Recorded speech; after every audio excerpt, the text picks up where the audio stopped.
very shocked to see the way that my community kind of raised up around me during my harder times, because they are invested in why I have my toy shop.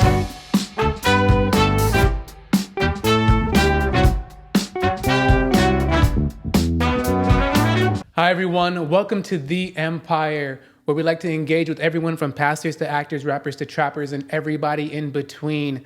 And guess what? Y'all should already know, but guess what anyway? We have another great guest today.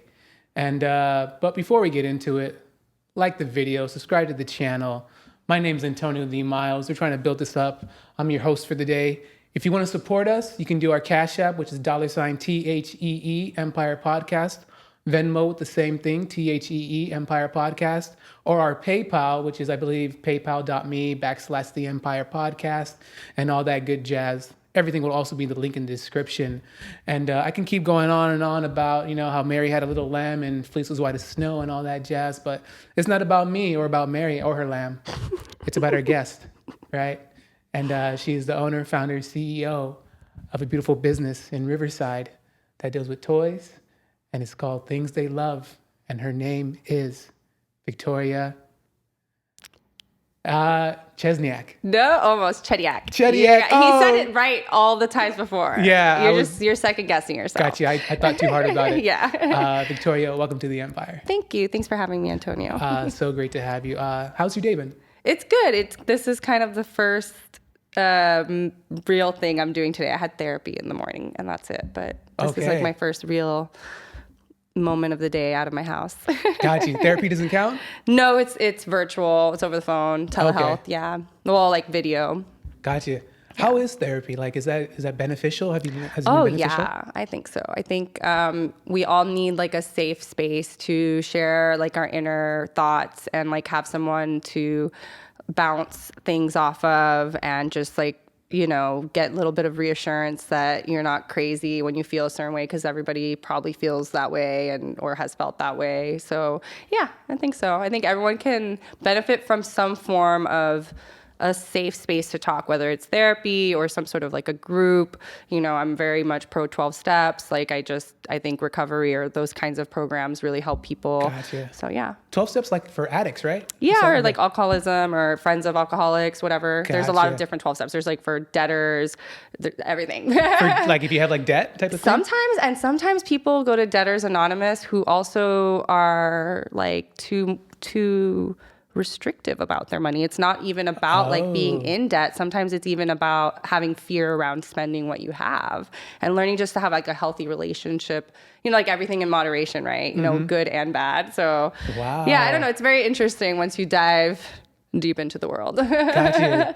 I've heard things about like therapy as far as like you have to find the right therapist for you. Do you agree with that sentiment? Do. I think so. I think the more years of therapy that you are in, I think the easier it is for you to communicate what you need. I think that's a big part of finding the right therapist is you have to know what you're trying to work on and what your needs are.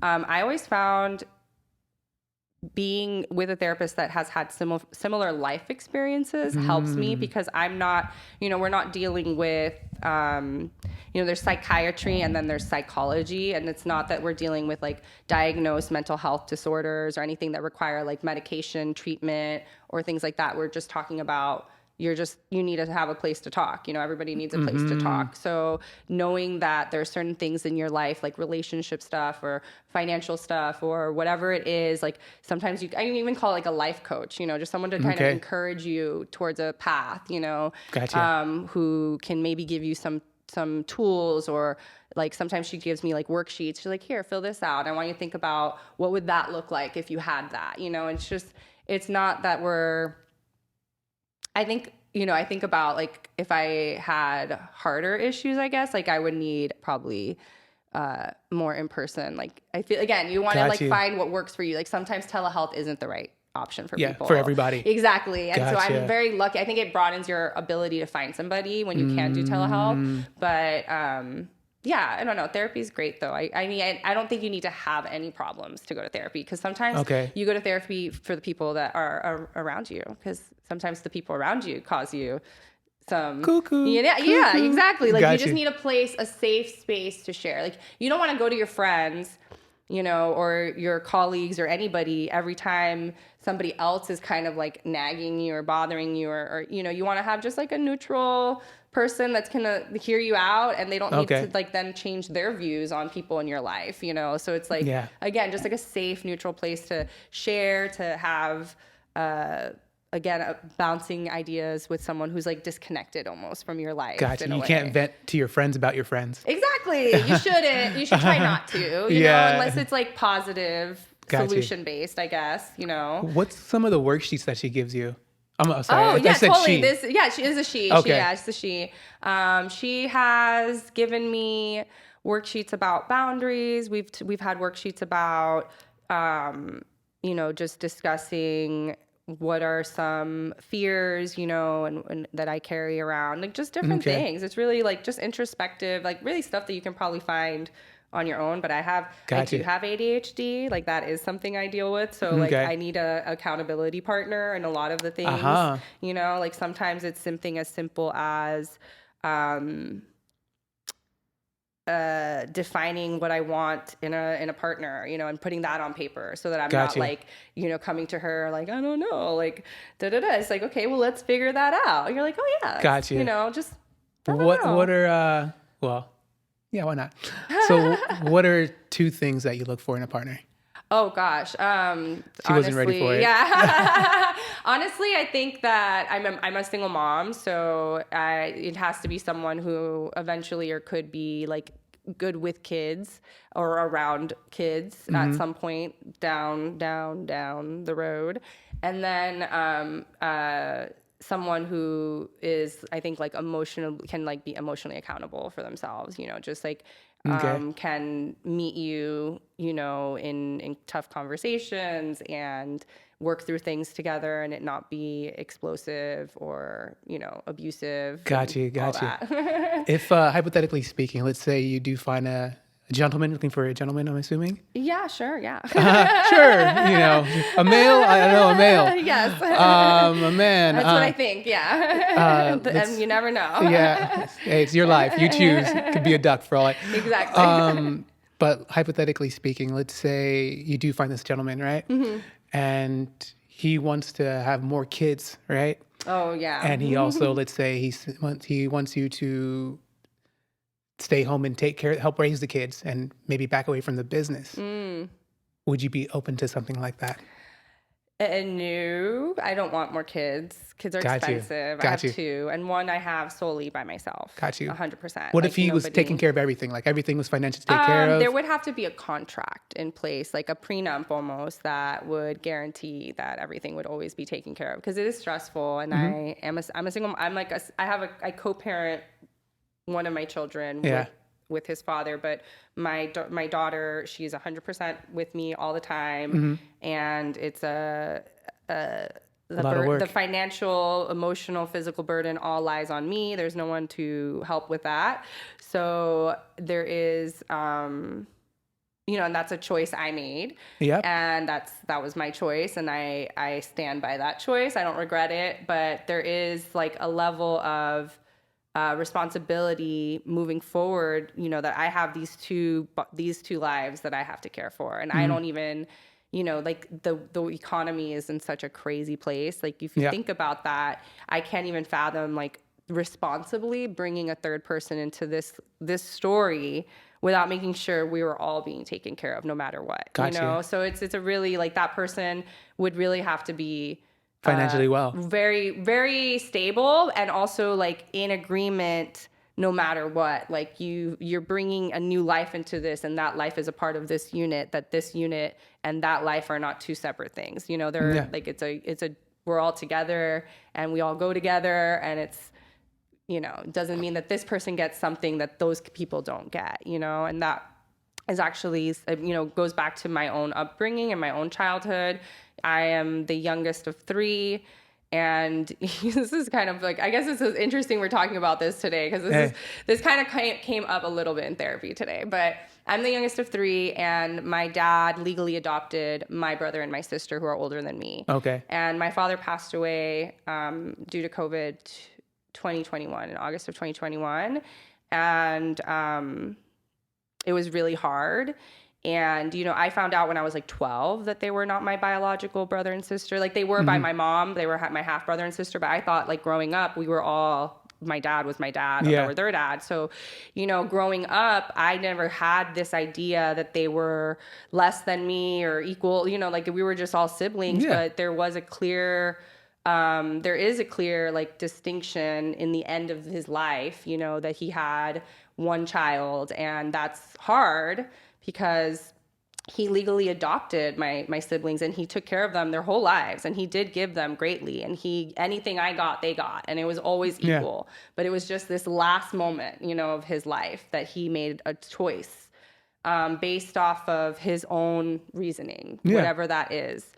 And that was, I think, a difficult time for my family, and it put like a little bit of a strain on the family to be seen like as only a whole, not being valued, I guess, in that way. Like that his legacy doesn't get left behind to people that they thought were they felt like that was his dad.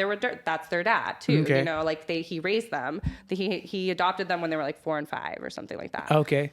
So anyways, my point being is that like he did set an example of taking care of them as equals. It's just in this very one last moment that he didn't treat them equally. Gotcha. And like he gave you preferential treatment at the end type of situation. In the end, yeah. Okay. In the end, his choice was to leave things to me and not in 3 parts, Gotcha. When you have 3 children that you legally take care of, So that's hard. And then that puts everybody in a situation, right? And so my point being is like I would hate to bring in a 3rd child. This is such an off-topic thing, but I love it. I'm a deep conversationalist. We're good. Bring in a 3rd child. Let's say hypothetical. This person is like, yeah, I will take care of you. I want you to stay home. That means to expect me to put my life on hold. That's the life I've created that provides for my current family, and then not offer me security for a future, that if this were to end, what would happen to me and my kids and my family and the home and the life we're building, is not a safe place for me to be. So that's something that I would avoid very, very much. Yeah. It doesn't feel good for me to put my children through that, or to even put them in that position. And it is something my mom did to me. It is something that like my mom, moved me into a home with a stepfather, but then because they separated, then I lost that home. I lost that lifestyle. Yep. So it's not okay. If you can't provide that lifestyle yourself, that's where you live. That's where you should be at. And if they want to elevate you, then they have to continue to provide for you for like in long term. It's just, if they expect you to leave that life, whatever that is. At least if the kids are 18. I don't know. I mean, because kids are kids for life. Your children are your children for life. And I think to some degree you can't enable them. You need to teach them to be adults and to have responsibility. And that is, let's tie this back to my shop right now, actually. Okay. The Montessori concept is that you really do give the kids, your children, the tools to be independent children, to learn independently, to play independently, to get ready to be their own most autonomous self, right? And so in that, you want to raise your children to be independent, but at the end of the day, like, your babies are your babies, and if your babies need your help, you're going to help them. You're going to take care of them as much as you can. So, of course. Yeah. Yeah. We went really deep, and we're going to get right to the juice. But the reason why I asked, because, I'm certain, a guy of a certain status, most likely 6 figures and above, maybe like 500K plus, would be able to take care of that and supply the needs. But, like any relationship business, it takes both sides to sacrifice something to want something, right? But other than that, Victoria, can you tell us all who you are and what you do? Yes. So I am just a mom, and I opened a toy shop at the start of the pandemic online, and it kind of grew organically in some weird way in this little bubble. And then I turned it into a brick and mortar again during the pandemic, like 6 months in. I took a little lease out on a tiny spot that wasn't too expensive, that was like very low commitment, and started to offer families in the neighborhood a safe space to bring their kids to toy shop and have playtime. So like they could book out an hour or 2 hour session in my shop for free. There was no expectation to buy because I was there anyway, working, because I was an online business. So I kind of called it like more like a showroom. And so, yeah, I opened this little business. We eventually, by the grace of God and like just, the things that happen in life, it's made sense to move to the main street and to try to kind of cultivate this like bigger community, which we have. And so now I would say like today, we are like the only toy shop in the downtown Riverside area. We offer free community enrichment events. We really try our best to practice what we preach and to spread not just like we're not just a toy shop. We're a place like we have built relationships with our community where we have become like a safe haven in a sense for the community, not like for parents.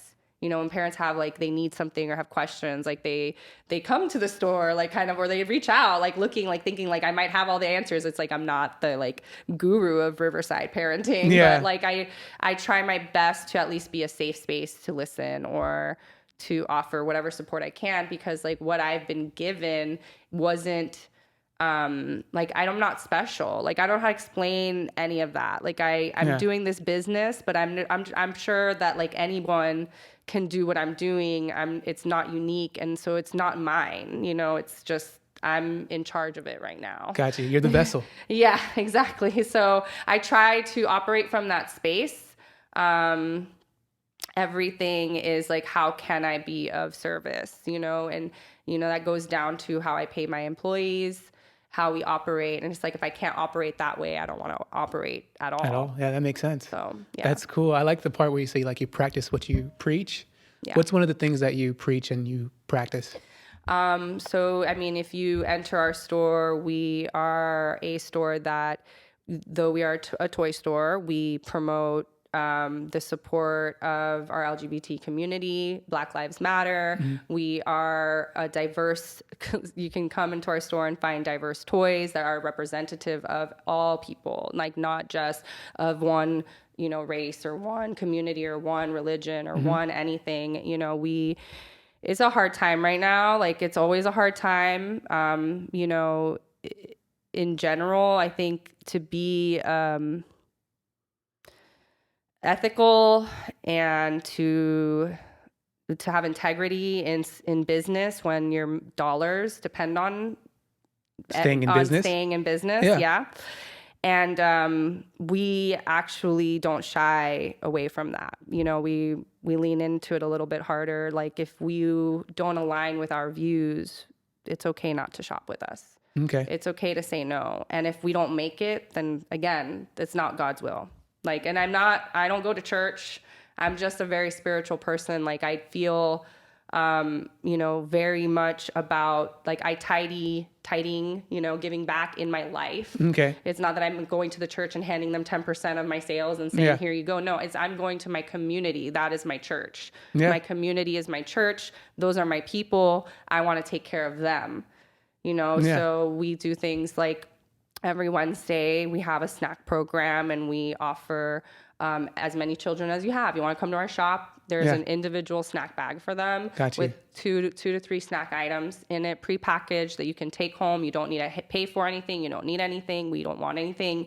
Just come on by, play a little bit, feed your kids, go home, make community, take it home, whatever you need, because we know we have food insecure people in our community. Yeah, I love that. And so like, it's just, do I make anything from that? No, you're just serving. It's just serving. because I'm here and I want people to know like this is a safe space. As long as we're here, please come. Our space is available. Like we don't want our space to just be empty, us standing there like because people in the community, can't buy the toy. It's like, but we have a play area. Come play with the toys.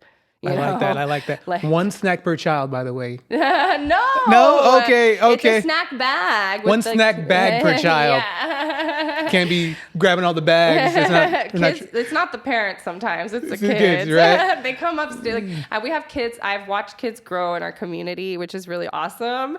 From like baby to walking, talking, all the things. And my community has watched my children grow over the years, which is also really cool. My son is like so popular. I got you. He's like, everyone knows him down the main street. They all like, everyone gives him free stuff. Like, Got you. He's What's that doing for his ego? Man, wow. he's a Leo, so whatever. The ego's already big. Got you. 10 years from now, you're just going to be like, why aren't you kissing my feet? No, Why he's so sweet. I'm- He's so sweet too, yeah. though. He's got a lot of empathy, and I mean, he's witnessed mommy be sad a lot because Gotcha. mommy's had a lot go through a hard stuff. So Yeah. he's got a big heart, but he is very well loved. He's Gotcha. charming. He's doing all right. Yeah, he's gonna be all right. Victoria, so you mostly deal with, what's the age ranges? Like 1 to 7? 0 to 9. 0 to 9? I would say we are trying to branch out because we recognize, like, and this was on purpose. They is a very broad term. Things they love. Who is they? They can be anybody. So, we want to have more adult not adult toys. That I know, sounded right? terrible. Oh my gosh, no. Adult rabbits like at the game toys, like game boards, and adult, like geared more to older people. Like maybe it's like more for family game night, but not Got for you. like the little kids. Monopoly or something. Monopoly, exactly. Okay. Twister, like Got Clue, you. basic classics. But also there are some more trendy ones that are out there that I've never played myself that I'm going to explore. And, Okay. just like that, but we are currently but the other aspect of it, the thing about wooden toys and some of the brands that we carry that are not necessarily wood, but are part of the same niche and genre. Like one of the brands we carry is called My Leg. They are like these little mice that are made with recycled materials, which is awesome. They're from the Netherlands, and they're very popular amongst adults and children. And it's really the adults that are like, they love it and they hope their children also take to it because they're beautiful and they're fun. And it's like, think of like Cinderella's mice, Okay. but like they have a dollhouse and they've got furniture, and their furniture is like way cooler than your furniture. And Okay. Shots fired. They've got like not your furniture, like You know what's in my my house. own furniture. Got Like you. they've got like a Smeg fridge, like everyone wants a nice, fun looking Smeg fridge, but that's Okay. too expensive. But your dollhouse can have one Definitely. for like $40, No problem. No problem. So, but there are parents out there who are really loving the aesthetic aspect of toys and all of that, which we support. That's not really what the reasoning behind these toys, but we support that you sometimes don't want to look at chaos all the time as well. But there's a meditative aspect, a therapeutic aspect about play in general. Very, very true. For everybody. So we encourage, when I first opened, one of my favorite things I'm not there as much now because I have my daughter that I'm with a lot and my kids that I'm with a lot. So my store is staffed. But when I was there, when I was the main person there, like 6-7 days a week, my favorite thing was on the weekdays, we would have adults come in and they would play with the toys that interest them. And, Nice. it's therapy, and you can build and, make ball runs and make mandalas. And like, there are things that you can do as an adult with your children's toys that you've invested in, which is, a lot of people get scared by the price point of wooden toys. It's like, they're not just for your kids, and they're not going to just be for your kids. There might be for their kids, and there might be for your friends' kids, and you might be able to Got you. resell it for this almost the same True. price that you paid, sometimes more. And I'll share how. Yeah, we'll get into that later. We'll get into how wooden toys can be a like collector's edition lifetime investment that down the road, you have this little wooden, I'm going to give you an example of something I paid more than one might, because if they're not appreciative of the art, then it was cost originally. Okay. So one of the brands we carry, it's called Ostheimer. They're from Germany. They're wooden figures. They're beautiful, hand carved, hand painted, really hard to get. It took me 3 years to get the brand. And they used to make a gorilla. And my son loves gorillas. He loves all primates. He loves baboons, Okay. monkeys, probably like since he was little. And I promised him like one day I was like, I'm going to find this gorilla because they don't make it anymore. And I had found the baboon, I'd found the monkeys, and I paid like $70 for like these wooden figures. And I was just like mortified, but I'm like, I love them so much. They're on a shelf, but he gets to play with them too. And then I get to put them away one day and maybe like pass it on to my grandchildren. Okay. So it's not like, again, like it's not a one-time use thing. It's not a plastic toy that's going to end up in a landfill. And guess what? If it did, it's not going to harm the earth because it's made of wood. Got you. So, How can you upsell that? Or how can you resell you have to just go online and go to like eBay at or Facebook, something? Facebook Marketplace, Mercari, whatever, all those places. You can search Ostheimer toys. You will see there's plenty there for people to purchase either a little less or at the same cost because Got you. there is a supply demand thing happening. Got you. It's like a collectible almost. It is a collectible, and sometimes they stop making some of the versions, so they don't make gorillas anymore. It's not in production. It won't be in production ever again. Gotcha. So if you find one, it's going to cost you $300 to $400. Got you. The demand. I did not pay $300 to $400 for my gorilla. I would never pay $300 to $400 for my gorilla. Got you. Maybe a real one.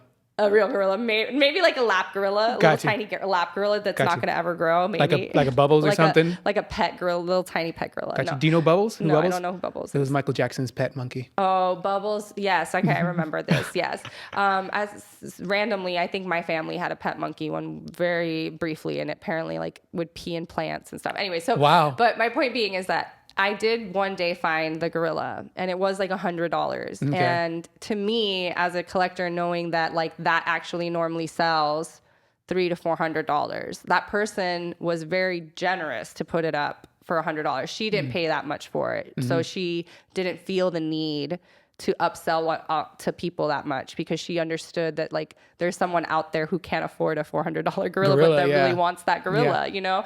So anyways, the point of my story is that some of these toys, they go out of production and I can tell you so many more examples of that. And their value goes up. And their value does go up. Think about an artist when they die. Yeah, same thing. Yeah. So paintings. It is a collectible, and if you treat them well, you oil them from time to time, it'll last forever. Yeah. And it's so, you may want to buy like the urge to buy your kid a new light up toy at Target every time you go to Target, or a new Hot Wheel or whatever, it may be there because like that instant gratification for them. But like longevity wise, taking that money and saving up for some of these wooden toys that offer a more quiet, imaginative experience with your children will serve them better in the long term, because you'll have kids who can grow up thinking outside the box. Period. Yeah. You will have kids who will grow up who will start businesses, who will create new things, who will create legacies, who will create in general and learn to work with things and engineer and work with their hands and be creative. And this is like again, we go back to like the Montessori and the Waldorf, like all these different schools of thoughts on how to raise your children that are more nature-based and play-based and hands-on based versus like sitting in a classroom and only learning by reading or doing all these things. Like this is the kind of hands-on. Yeah, these are the kind of things that create like very resilient children that you want out in the world. Confident, resilient children is what you want. You don't want to raise insecure, kids. It's going to create another, like a more insecurities in the world. We already have enough of that. Like we need to go away from that. We need to take, and it's not that the tablet is bad. It's not that like screen time is bad. I'm a single mom. It's a tool. I use it. It's great. My son loves playing PBS games. There's a Star Wars game that he was exposed to that he now plays on his iPad sometimes in the car. But there is, again, like as we talked about in the beginning with alcoholism, like everything in moderation. And there has to be balance. Like kids need to go outside. They need to play with other kids. They need to use their brains to think about stuff. Kids process in play. True. Victoria. Sorry, I'm ADHD, so I can go on and on. I'm so passionate about this. Yeah, no, it's good. It's good that we're talking about it. So Victoria, the reason why I asked about the age ranges, right? Yeah. Because you mentioned you guys support LGBT, and there's probably like stuff in the shop that kids can see that are LGBT related, right? So my question is, because LGBT I think it's community, but I think that's more of an adult conversation, right? Because it's about sex. And kids really don't know, kids really don't see beyond, they don't think about their sexual organs, No. sexual orientation. No. That's they're just, I go to the bathroom. That's all I think about what Yeah. that is for. They're not thinking about that, right? And I can use myself as an example. When RuPaul was very popular back in the day for me, still popular now. But I didn't really, it was just like, that's just RuPaul. Yeah. There was also a famous wrestler named Goldust, who was basically like transgender, but he was an amazing wrestler. But You didn't pay attention to it that didn't. It aspect didn't. It was just like that's just who that person is, right? And so my personal opinion is that talking to kids about sex, things that involve sex and blah blah blah, it's kind of things they're not thinking about. It's not important to them. You know what I mean? Well, and there's layers to this, and I'm going to say I'm not an expert Gotcha. at all. Neither am I. I didn't go to school for this. I am not, anthropology is something that I'm very specifically around the culture of dying something I'm very interested in, but I'm not an expert on this type of stuff. But what I can speak to and what I think and how it relates to children and your experiences even, and how you've viewed things or how you've experienced things is there is I think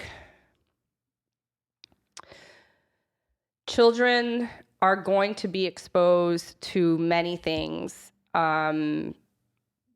whether we like it or not. And I'm going to speak for myself and my experience as a young adult, as a young child, being even at 9 years old. You okay? Yeah. You're good. Okay, being and I say our books are stores for 0 to 9-year-old range, and sometimes a little bit higher too, depending on what the child is into. Because I played pretend until I was 12. I played with imagination. If I had played teacher or doctor, I played that till I was 12. Yeah. I won't go into all the other things I was also being exposed to at 12. Gotcha. So, she was being naughty. No, I'm not me, not necessarily me, but I was the youngest of 3. My mom at that point was already a single mom. There was not a lot of supervision. I was being left to be cared for by my teenage siblings. Gotcha. I was a latchkey kid. Latchkey. We talked about this right before we started recording. Yeah.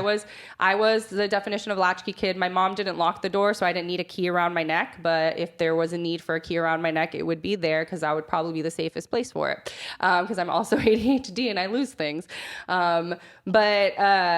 My point being is that children are going to be exposed to many different things, and we should not shy away from talking to them about any topics. And there are ways to talk about things at each level.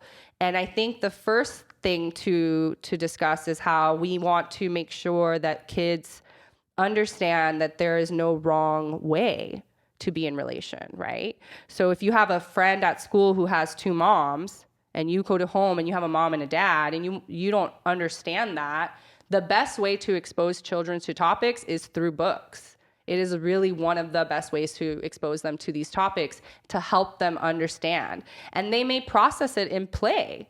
They may start playing with their dolls and it'll be 2 mommies have a house because that's something that they're curious about and they want to learn more about it. It's not that we're teaching them about sex.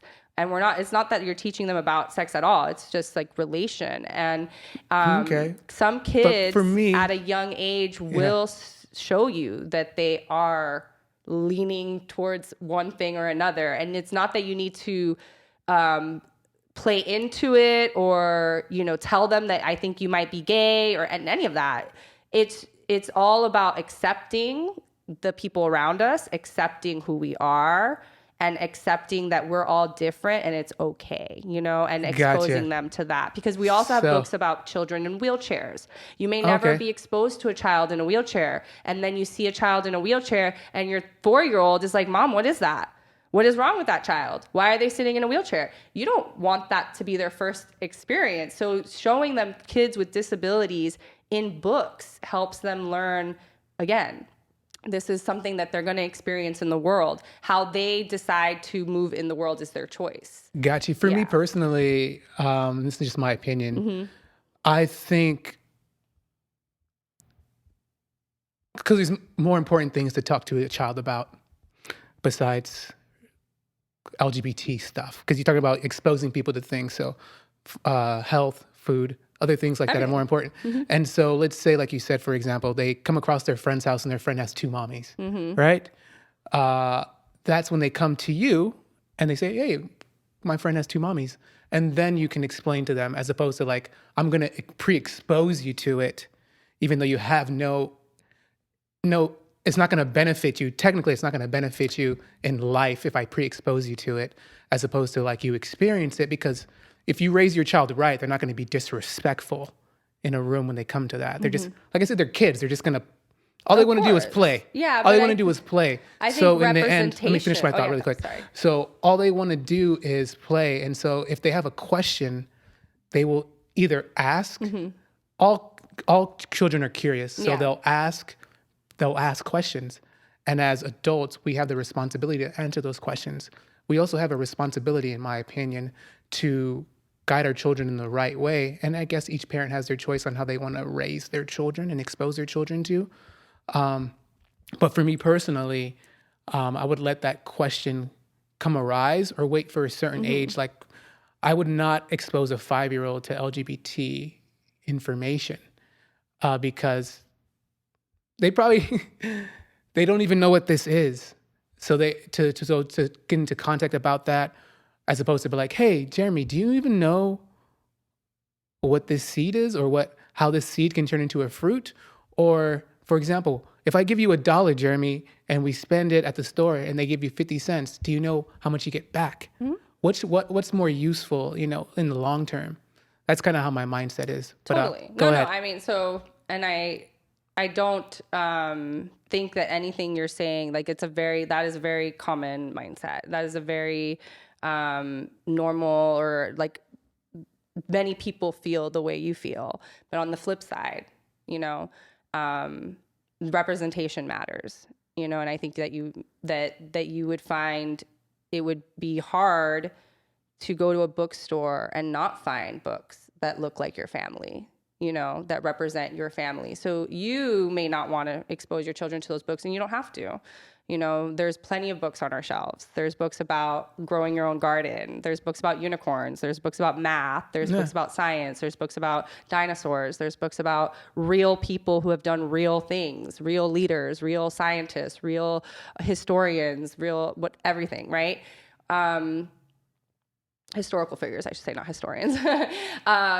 But we also want to make sure that everyone is represented in our space.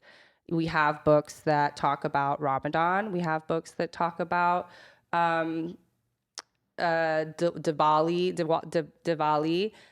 We have books that talk about the 4th of July and Christmas and Hanukkah and Thanksgiving to a degree.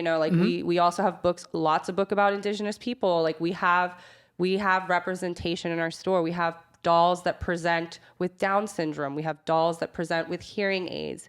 We have dolls, and they're right now not in stock, with glasses. Like, you want to make sure that any person walking into your space, and we're not saying that you need to be this, and this to come shop at our store. Like, you don't need to align with our values. You can still shop there. But if you have a problem with the fact that we do align with these things, and you don't want to shop with us, that's fine. Like, we don't need to know. I'm not coming knocking on your door and saying, like, excuse me, I don't like that you're not okay with sharing a book about, whatever. Like, I'm not doing that. Yeah. So it's like, doesn't matter really. Like, even me, and this is getting, again, very personal. I'm pro-choice, but my choice is not to have an abortion.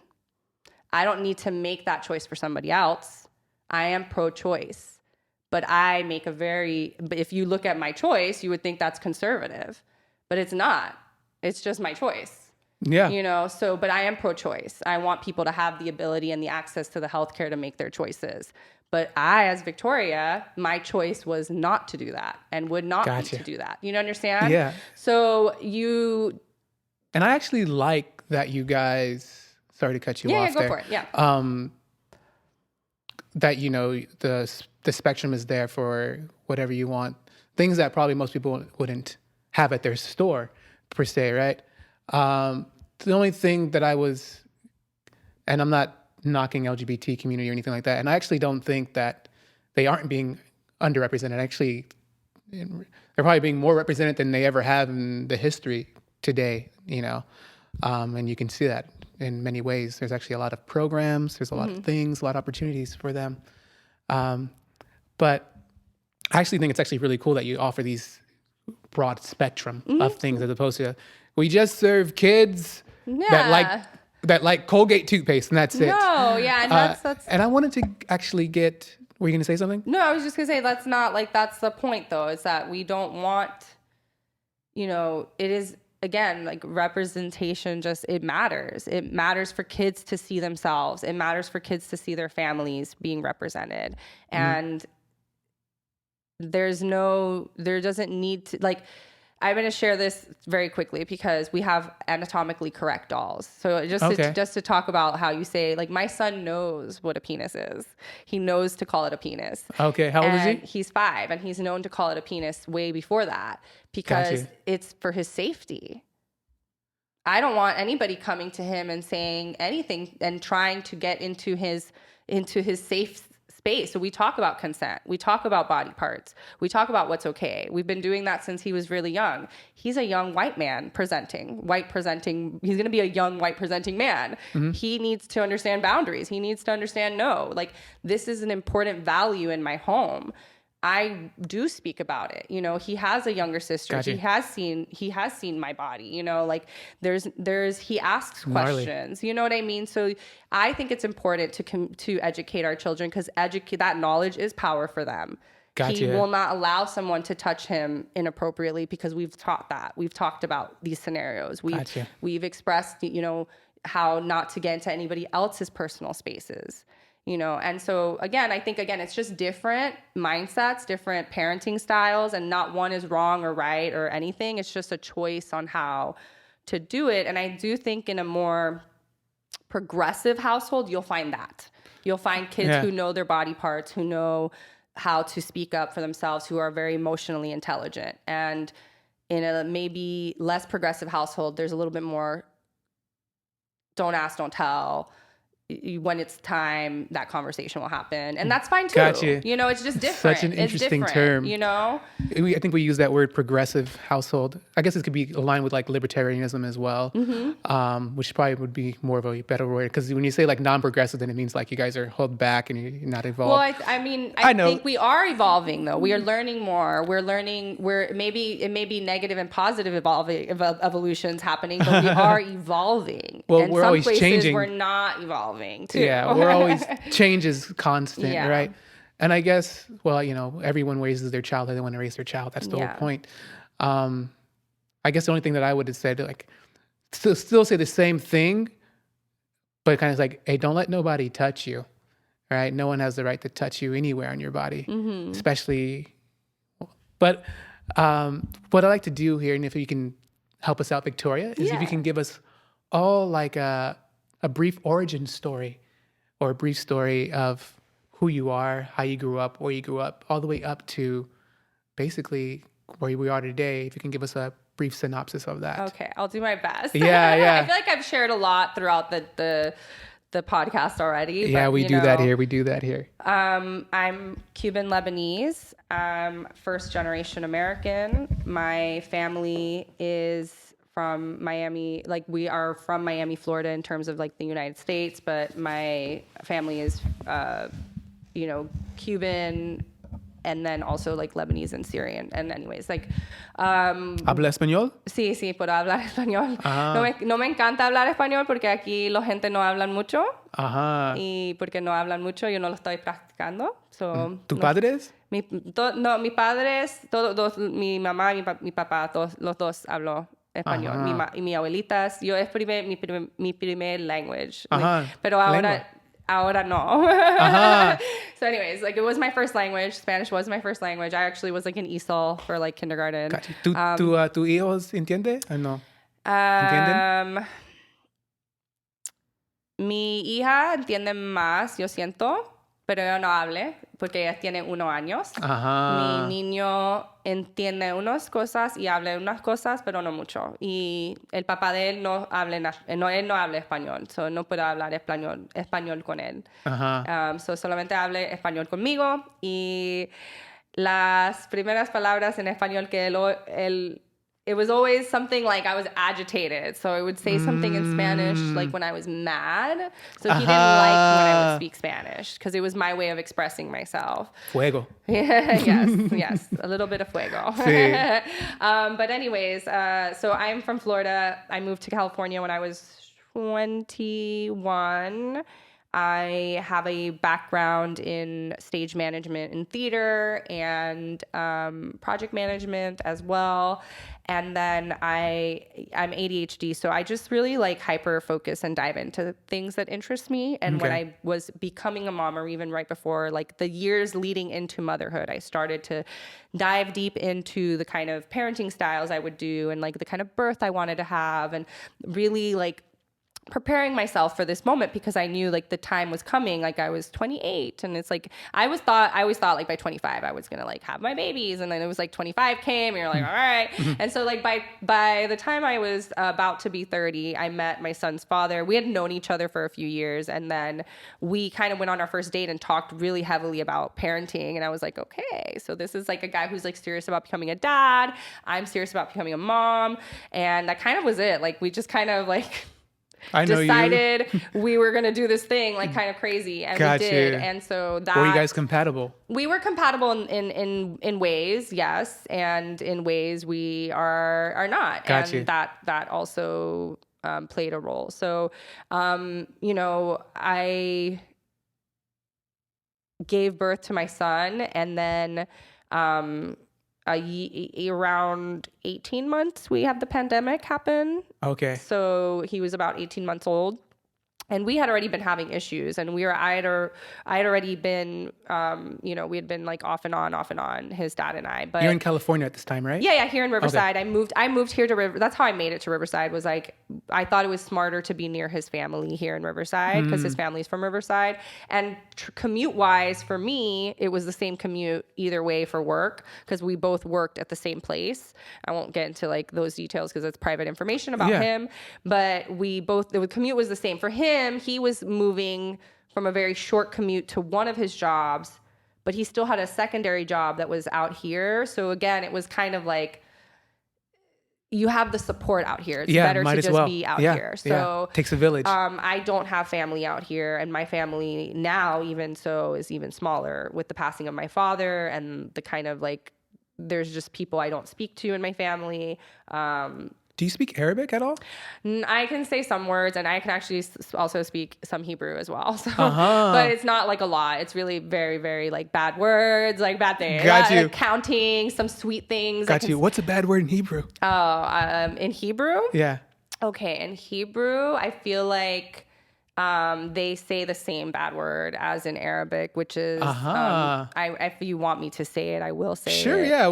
Do kids listen to this podcast? Mostly not. Okay, kasamek, which is like your mother almost, like kasamek, like your mom. I don't know. Gotcha. I can, like for Hebrew, or like something cute to say in Hebrew is to say like good night to like your sweetie pie, you know? Okay, so you can say meta lecha motek.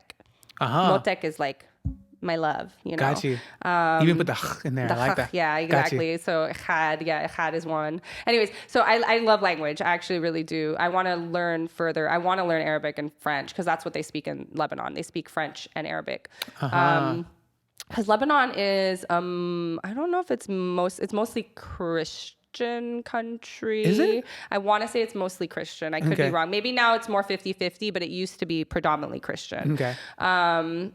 So anyways, but yeah, so I'm from Florida. I come out here, I do my thing. I have my baby, 18 months in. I've been out here at this point for like 8-9 years, and 18 months in, to the pandemic starts, and at this entire time, like that entire 18 months of my son's life, I had been experiencing motherhood, on motherhood's terms here in the Inland Empire in Riverside, and the lack of community, the lack of toys, the lack of access to the things that I wanted for him. And I started to dream, and I am an entrepreneur at heart, 100%, like have always been a hustler, have always wanted the more for my life. I really wanted to build something like for my family. And even before I had my children, again, like I said, the years leading up to getting pregnant and having my children, I was trying to set myself up for being a stay-at-home mom or, being a little bit more hands-on mom. And so I had done LuLaRoe briefly and was very successful, and then got burnt out and didn't like the culture, so kind of pulled out of that before it got crazy. What was it called? LuLaRoe. It's like a direct sales company that sold leggings and stuff. So okay. somebody listening probably knows what I'm talking about. Got you. It's not Lululemon. That's not Lululemon. Okay. No. Got People you. often confuse the two. Though. Yeah. No. Very different. This is more like they sell women's clothing, and it was cool. And I did it for a year, and it supplemented the work that I was doing that didn't pay enough.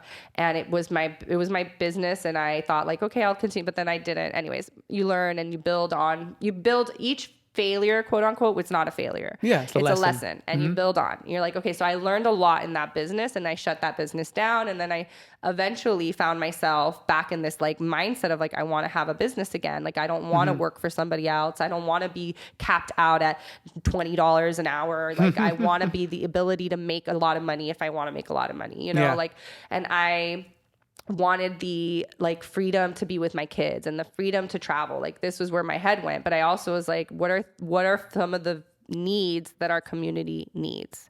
I was we need a place for families, a toy shop that does events. We need that. We need that. That is something that we need.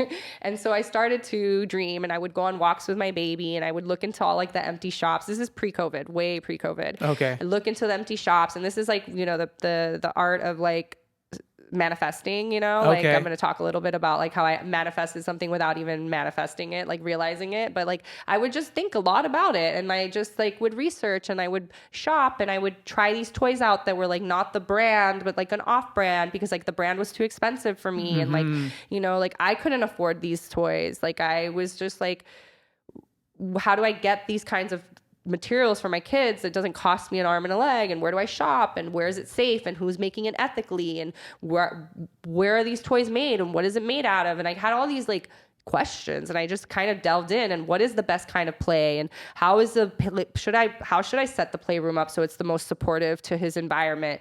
And I got a little bit geeky out of it, and you nerded out. I nerded out hardcore, and because of that, I started to conceptualize this business without even realizing it. Okay. And when the pandemic hit, it was the perfect timing, the perfect storm, the perfect alignment of resources.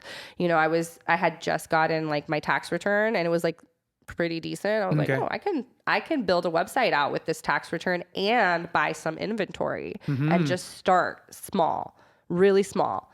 Well, I was very naive. I didn't know where to start this kind of a business from scratch. I knew how to do other stuff, but I didn't know how to do this kind of business.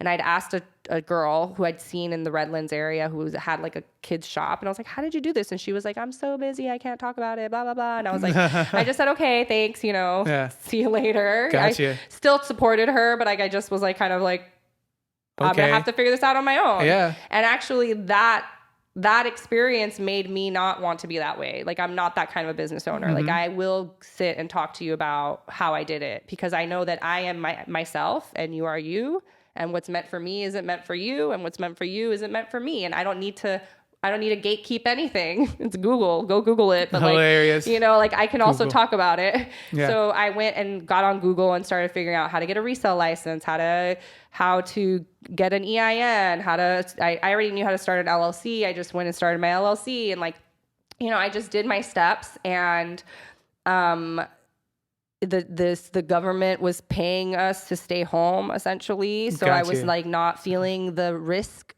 in my personal expenses being risked at not making money. So I wasn't using that money for the business. I was using that to pay our bills, and I just used the business money for the business.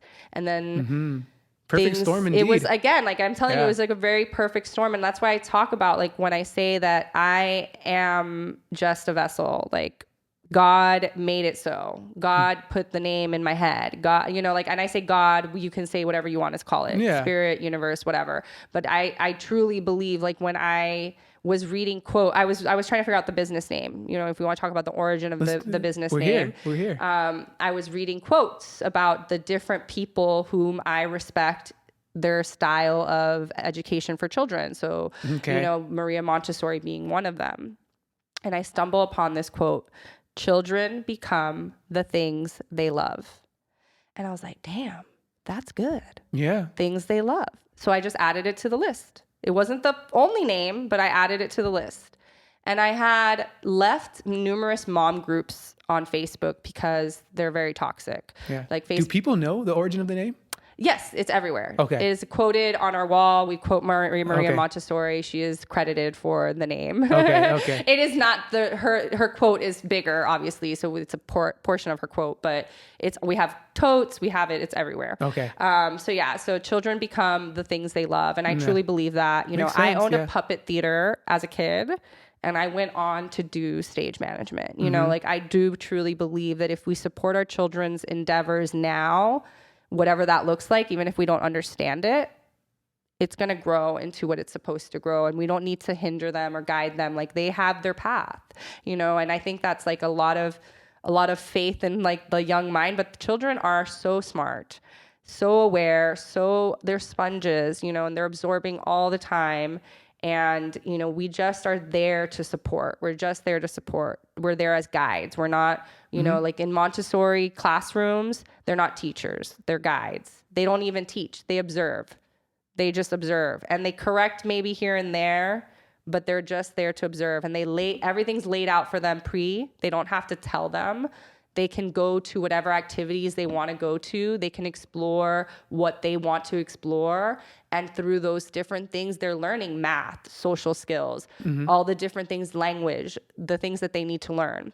So again, so I find these different names. I had different names, and I had created this mom group, very small mom group on Facebook, because I had left all these other mom groups because, like, you know, one of them didn't like that we were talking about Black Lives Matter. They didn't want to have that kind of conversation in there when the protests were happening. And during the pandemic. Yes, exactly. Okay. So I left that group because I just don't align with that. You know, like, I know I present white, but I'm not white. You know, like They feel call like it an ally? Is that what they say? Well, no, I'm Middle Eastern and I'm Cuban, and I am not. I'm not a white person. Gotcha. Period. Like, but people think. But they think I am. Yeah, all the Yes, time. and Yeah. so, like, it is my duty, I think, with that privilege, in a sense, that I need to use my voice as well, because I have an ability to play both sides, for lack of better words. Yeah. But You can be like a spy if you need it to be. not a spy, but like just help people have different perspectives, right? Yeah. You know, and You know what I mean? A spy. It's like, hey, yeah, I'm one of you guys. Get off. But I'm from Florida, okay? Yeah. So also, like, I'm not. I can get into the details of the amount of diversity of Trump supporters that I know. It doesn't matter. Got Like, you. it's just like, or whatever, Republicans or whatever you want to call it. It doesn't matter. But, like, my point being is that I left all these mom groups because, like, I just couldn't handle, like, there's just so much rules or these different things. It's like, I just want a space to, like, vent sometimes, or to connect, or to have community. So Yeah. I created my own space, and then, like, I went to that space and I was like, hey, I'm thinking of starting this business, and, like, these are the names I was coming up with, and, like, hey, does, like, any of these stand out to anybody? And, like, everybody had picked the one that I had always, like, had liked too. And it was just kind of like, that was the birth of that moment. It was like, okay, there's the name of my business. Boom. And I went right away and I bought the website. I did all the things, you know, to make sure that I can secure it. I couldn't get .com because .com was taken, but I have everything else. So I don't care. Keep your .com, whoever has it. Yeah. Shots fired. Yeah. And then from there, I started to do the thing that if you're building a business, everyone should do, is you need to create your avatar customer. Who is your ideal customer, and really like carve that out and cater to that ideal customer, and get very specific if you can. And The more specific, the better. The more specific, the better. Yeah. And that's what I did. I I created this like online space community that was catering to a very specific community. And I did something that wasn't being done by accident, because not that these people that other toy shops weren't geared towards this community, there were, but they were already established, carrying brands that are established. And I started to do something a little different, where I started to bring in these more less known brands. And the reason I did that was because I was rejected by all the big brands. They're like, you're not established. You can't carry us. Yeah. That is not how we do things. You need to be in business for a few years before you can carry our brands. And so I was like, well, how do I start a business if I can't get the toys to start the business with? So you have to, I had to really think outside the box again. Like, why you want children who know how to think outside the box, who can problem solve. I problem solved the situation of being told no, no, no, no, no. So I took the no's and I said, okay, well, how do I start my business without product? And I started to just find brands that were saying yes, that aligned with that avatar, that customer. And that avatar customer was someone like me who didn't care about brand names, who wanted just safe wooden toys that were affordable, that were aligning with my values in terms of, like I said, like I cared about representation. I cared about having diversity in toys. I had Russian toy makers who previously only made, they never made a Santa Claus in their life because that wasn't something that they had to make in their toys. Yeah. And then suddenly I'm having them make, a white Santa, a brown Santa, Mrs. Claus. And like, Hilarious. I'm just like, I'm making them realize that they had an untapped market as well as Russian toy makers in Russia, that they weren't celebrating American holidays in their toys. They're like, wait, we can make pumpkins and bats and ghosts and all of these things, and we can sell it to our American counterparts that like appreciate the woodwork that we do, because again, it's like kind of like a lost art here. 100%. So it's not something, it's like toy makers, and if you're listening to this and you're like anti-Russia, like listen, the art of toy making, Anti-Russia. yeah, the art of toy making is in Poland, Russia, Ukraine, Germany, Spain. These are the countries that are Eastern Europe. making toys Yeah. and wooden toys for years and years and years. Not to say that there are not American-based companies that have been doing it too. There are way less.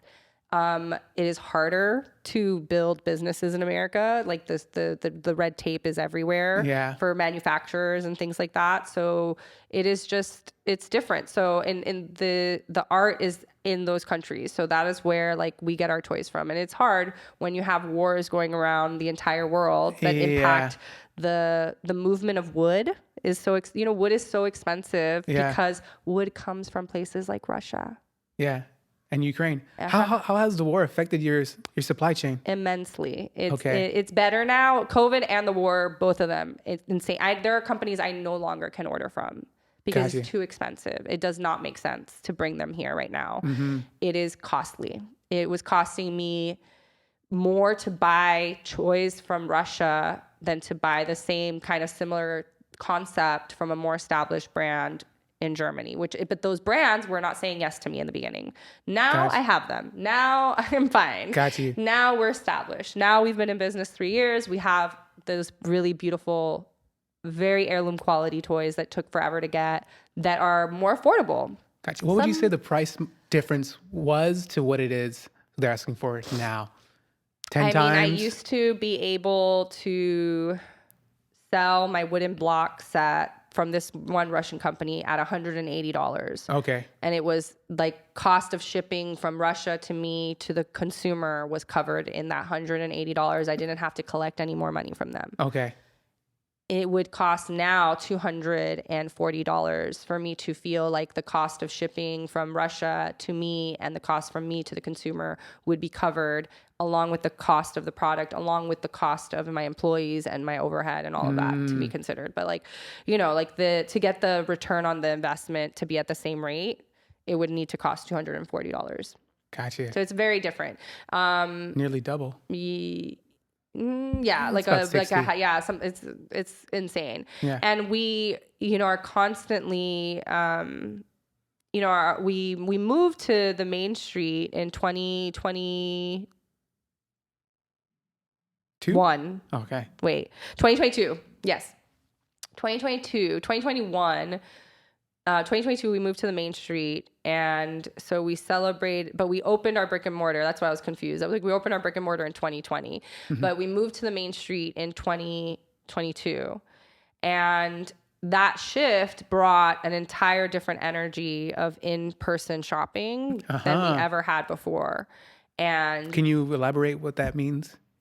Like we went from being a predominantly online business to being pretty much like 100%, or I would say 90% in-store shoppers only. Wow. And it's not that the people that were shopping online were the people that were in the neighborhood. They were just shopping. No, it's a completely different market. The people online, it's just COVID ended. Different things happened that I think changed the online revenue, but also because I was no longer in a space that was more isolated, where I spent most of my time online in community with my online community. Now I'm in the store talking to people. Gotcha. I'm not present for them online. So now other stores are opening around online. Gotcha. From their home, less overhead, less employees, no employees, no workers' comp insurance, no liability insurance. Hilarious. You know what I mean? They may not even be paying taxes, because who knows? Because they've just started. Because when you just start a business, listen, if you're out there and you're listening to this and you want to start a business, don't let anything stop you. Just start. If it means that you're just like slinging lemonade on the corner, start it, and then you get a lemonade cart, and then you're on a bicycle, and then you're on the beach, and then you're like, you know what I mean? Like you got to start somewhere, and you're not going to have all your ducks in the row. Just try to get them in a row. Don't go too long without getting them in a row, because then you're evading taxes and doing things you shouldn't be doing. But if you start your business, try to do it the best way you can, but you're not going to have it perfectly. Like there was, I think at one point when I did open my brick and mortar, the guy's like, "Do you have your business license?" I was like, "Yeah, I have this resale permit." He's like, "That's not a business license." And Hilarious. I was like, "Damn, I didn't know that." So I had to go get that business license. Like you learn along the way. Yeah, and you're gently guided, but if you put things off, you'll get hit with some bills that you don't want to pay, and that's rough. You can start with the lemon in the house and then end up with the Lululemon.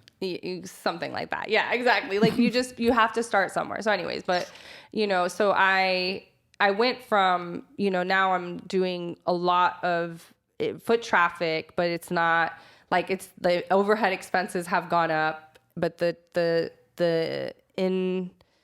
income has stayed the same. Okay, interesting. Because my focus on the online community went away, and the foot traffic it's gone up, but it didn't go up to a point where it also covers the sales of the online, which was something we were hoping to have, was like an influx of this, but this staying the same, so together they supported the overhead of this new space that had a big retail spot, but also a backstock for us to work out of, to ship out of, to do office out of, and things like that. So no one's handling the online sales right now? Or? No, we do. We have a fully staffed. We have online sales. It's just, and we have digital marketing, and we do social media. We're doing all kinds of stuff. It's just the market has shifted. And after COVID. Yes, after COVID. And then because so many shops, it's like also like understanding, so many shops have opened and closed and opened during that time. True. It impacts already what is already a very small niche market. True. So if let's say me, you, Sandy, and Joe, we all sell the same thing, and we're supposed to sell it at a market price. This is like the advertised the price is, this is the price. Yep. That's MAP pricing, right? That's what the company says you have to sell it for. You cannot discount it. There are terms around discounting. Maybe once a year, the company gives permission for Black Friday to give 10% off, right? Okay. Like these are very strict rules. Yep. But let's just say Joe is struggling. Joe doesn't care what happens to me, you, and Sandy.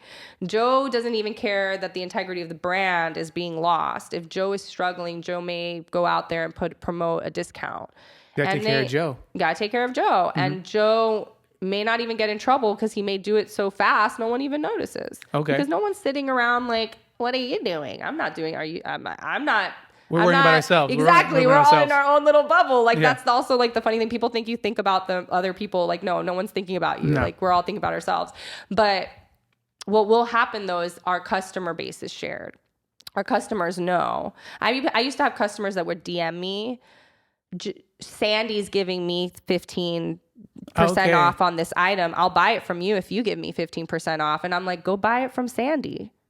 Why are you coming at me asking for that discount? And that's the thing is like, sometimes, and this is why maybe as a business owner, I shouldn't do my customer support, because I'm not always going to be the customer is right. Like if you want to come into my space and disrespect my space, we will guide you out. We have rules, we have boundaries, and we stick to them. But when somebody's DMing me, asking me for a discount because another store is offering them a discount, it's like, then go buy it from that store. Like I have a standard to uphold here because A, I believe in the integrity of the brands. B, if I sell it for 15% off, that impacts my profit margins, which I need my profit margins to be here to sustain my business, to have a sustainable business. So if you want to go buy from Sandy and Sandy wants to make her business unsustainable by constantly offering 15 to 30% off, then go buy it with Sandy. Sandy won't be in business much longer. And then eventually, hopefully, the balance is restored. Yeah. I don't know. The balance is restored, the Jedi. Yeah, exactly. So like it sucks, but that's what ends up happening. And so and they could be lying. Huh? They could be lying. They could be lying too to just get what they need, but they might not be. Like I have seen discounting happening on brands that shouldn't be discounted, and again, it impacts the smaller businesses that maybe don't have the wider reach, that are dependent on maintaining the market value of these toys. Because if my profit margins already are only at 35-40%, because these toys are not the same as like the markup of a regular toy. Yeah. Then if I give you 15% and then 10% goes to shipping and then 10% goes to where do I feed my family? Yeah. Do you want me to not feed my family? They're not thinking about you. They're not thinking about me. Exactly. So like, this is you have to educate your customer base as well. Yeah. So when I have customers who come in my store, they're like, why is it that I can buy this here for this much, but then this online retailer is selling a knockoff of that brand for this much? And I explain that online retailer is purchasing knockoffs from factories in a country where it's not regulated by us. We don't know the ethical situation happening there. Mm-hmm. The paint, we don't know if it's safe. We don't have safety testing, and it's not their artistic intellectual property. They're taking someone else's artistic intellectual property and remaking it, and you want to support that? That's your choice. It's like buying a bootleg Louis Vuitton. Exactly. It's your choice if you want it. It's gonna fall apart probably faster than this one, because this is the real deal. And it's not their art. Like, they didn't come up with this concept, but because they are not abiding by moral, ethical values, they think it's okay to make knockoffs and sell it. And again, I understand accessibility. Toys need to be accessible. Yeah. But there's a right way to make things accessible and there's a wrong way. And like completely knocking off brands and then selling them and marketing it to the same people who would have originally paid the value of this, to pay people living wages, to have working conditions that are good working conditions, all of that. Now you're taking from those people who are actually trying to do things the right way. And that's why I go back to, like, you have a business owner who's paying workers' comp, who pays employee taxes, who pays into their employees in a way that is valuable to them as well, not just to themselves, is going to have different expenses than a person starting their business from home, who doesn't have to pay anybody, who's really they're just so they can discount. They don't realize that they're screwing themselves over in the future, because one day, don't you want to be a business that can pay people living wages? Yeah, they don't understand it yet. Like, don't you want to be a business that doesn't have to be giving discounts left and right to sustain yourself? Like, that's hard. As a business owner, that's difficult, because again, it pushes the integrity of the value of the brand. And it's like, you're devaluing yourself, you're devaluing those brands, you're devaluing the work of those people, the work of your people, your work. Like, it's not worth it. And I think it's like a thing about maturity, and it probably takes time to get that maturity state and stuff like that. And, I know you deal with a lot of children. It's from 0 to 9. Mm-hmm. Have you done any like personal tests on the toys that you personally sell and seen how like the kids have responded to these things? Oh, yeah. I mean, my son we have a shirt that says toy tester for kids because my son is a toy tester basically. And like, I raised him on these toys, even though he'll tell you that Target is his favorite toy shop because Target has like dinos, big dinos that do things that my toys don't do. Got you. And that's fine. And we have a hybrid household. We don't like, there's not one toy is superior to others. We kind of play with everything together. So he'll build with his wooden blocks, like these big worlds. And then the dinos from Target that are like the Jurassic Park dinos that are ginormous, like colossal size, will come in and like destroy them, you know? Got you. And like, that's how we balance the two worlds of like his favorite toys and the toys I sell. But anyways, I raised him on these toys. He has his processing, his vocabulary, his like just his fine motor, his gross motor. I mean, like just everything that I can think of in terms of benefits, I've seen benefit him. Through your son? Through my son, through my daughter now, Gotcha. who's now like, she was exposed from 0. He was exposed probably around 9 months on. I started to be more intentional about the toys, maybe 6 months on. She's from birth been around wooden toys and around that kind of play, like independent play and like play-based learning and all of that stuff. She's been exposed from very young age. I mean, this girl, like, I think at like under a year was trying to put on her own clothes. You know, I can't explain it, how it translates, but it does. Got you. What made you gravitate towards wooden toys? Again, like just like I'm ADHD, I worry about how the environment impacts my children's emotional ability to regulate themselves. And I think that chaos and clutter and all of that really adds to the brain's health. And so when I was becoming a mom, at the same time, I was also like learning to just be a little bit more minimalistic and not wanting so much stuff. We had a really hard rule about gifts. We didn't want anybody giving our children gifts.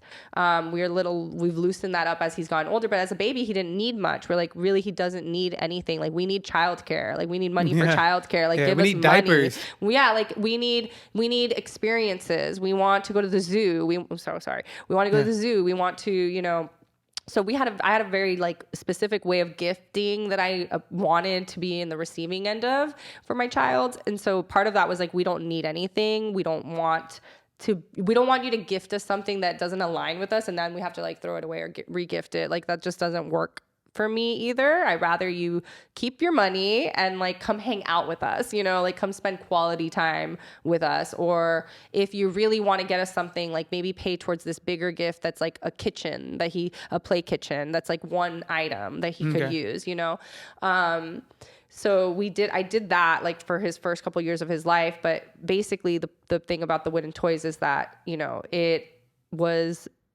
more aligned with the less is more concept, because a lot of wooden toys are open-ended, meaning like a rainbow is a very common Waldorf wooden toy, a wooden rainbow. Who's Waldorf? Rudolph Waldorf. Sorry. No, what? Rudolph Stein? I'm probably getting them all. We'll get it right. And I'll text it to you. But there's Waldorf Steiner or Rudolph Waldorf Steiner, maybe is his full name. I don't know. That's kind of what's coming to my brain. Is a gentleman who has a specific, it's a specific style of education, or like a school, like Montessori. There's Montessori and there's Waldorf. They're like, if you go to a Waldorf school, some of the things they teach there would be like crocheting. Okay. You know what I mean? Like it's a very more life skills, hands-on, nature-based. Okay. The kids go to, like, there's a beautiful Instagram account that I follow that's just like killer. Like looking at it, I'm like, this is like, if I could live in this space mentally ever, like, you're there. I would be there in a heartbeat. I just don't even know how, because I'm ADHD. But it's the kids learn to bake bread at this preschool. You know what I mean? At a preschool? It's a preschool. Wow. Yeah. And they're learning. And you think kids can bake bread? Yeah. If you show them, they can do anything. They can do anything. Exactly. And so like, this is a it's a place that really encourages the whole child, I guess, is one way to put it. Mm-hmm. It's like that kids are more than just learning to sit quiet and play, learn to do math and science. And, it's not like if you want to stand at your desk and learn that way, your teacher isn't going to tell you no in a Waldorf environment, probably. Cool. But there's a lot of and then again, this goes even deeper. Like there's a lot of, you want to be careful and you want to make sure that you're not going into the wrong, there's Montessori schools that are accredited and there's Montessori schools that are not accredited. There are probably bad Waldorf schools, and then there's a history of that, a history of it being a very I don't even know what the right word is because again, I'm not an expert on this topic, so I don't even want to say it the right way. But I focus on a lot of anti-racist everything, so from an anti-racist view of things, or decolonized view, even if you want to put it that way, a decolonized view of things. So there are people who maybe don't totally align with Waldorf because there is a history of some sort of racism in there, but there are a lot of anti-racist people and very diverse community that support Waldorf because you can take the parts that are good and leave the parts that don't work. And I don't even know what those parts are because again, I'm not an expert. It's not, I'm more, I think I'm more fluent in Montessori than I am in Waldorf, but they kind of merged together in my store. Got you. You take the good parts from both of them. Yes, I take what I like from all of the things because again, if you do Waldorf, you wouldn't have plastic toys or it's all about the earth and nature and nature led. Gotcha. I'm not an expert, so I'm really doing a poor job at talking about it. I encourage anyone who's interested to dive deeper into those things. And that's where the wood comes from. It's from the Waldorf. Yeah, I think wood in general comes from the concept of working with natural materials that's good for children. Okay. Natural materials is good for children. It's good for the earth. It's good, in general, it's longer lifespan. Wood is also microbacterial. I don't know if you knew that. So it's actually self-cleaning in a sense. So awesome. Less likely to pass germs through the wood. Gotcha. And we know kids carry germs. Yes. I don't know. I guess I'm on this journey, right? So I opened my store. I'm about to turn 35 next week. Okay. And happy early birthday. Thank you. And I have my son, and then I lose my father in August of 2021. September of 2021, I accidentally conceived my daughter through... Did you say accidentally? Accidentally. Through grief. She's my grief baby. I kind of feel like my dad sent her to her. You carried her for 9 months though, right? I did carry her for 9 months. Okay. Yeah, I knew I had conceived her. It was just an accident that it wasn't an intention to get pregnant, and have another baby out of a relation, not in relation with somebody and things like that. And so I have I end up getting pregnant and I'm in a lot of grief. 2021 was really hard. I left a relationship that was not great and my business was suffering because I was depressed. And then I lost my dad, who was my best friend. And then that further put me into a deeper depressive state. But then I had this little life inside of me that I had to take care of. And so that kind of yeah, exactly. You just, and then you had a business to run at the same time. And I had a business to kind of run and things to take care of. Life was still happening regardless of how I felt. And you had a son. I had a son. I mean, that was less stressful because I had a co-parent to help me in that. And I think the co-parent understood that I had lost my father and I wasn't fully, there. Gotcha. But I didn't even have chance to really grieve, I think, in a way that I would have liked to have grieved, in isolation, because that's just who I am. But I didn't have a choice. I had to be a strong, independent woman for my children and for this life that was inside of me that was I was the only person responsible for. And the outcome of that has been the growth of my business in the sense of that it operates on its own, which is beautiful. That's nice. You put a system in place. Yeah, I had to, I had to invest in people, not in things. Yeah. I had to invest in people, and that's important in business. So, the hours I needed to be putting into my business, I couldn't be putting into my business. But I knew if I didn't keep putting some sort of investment into the business, it was going to die.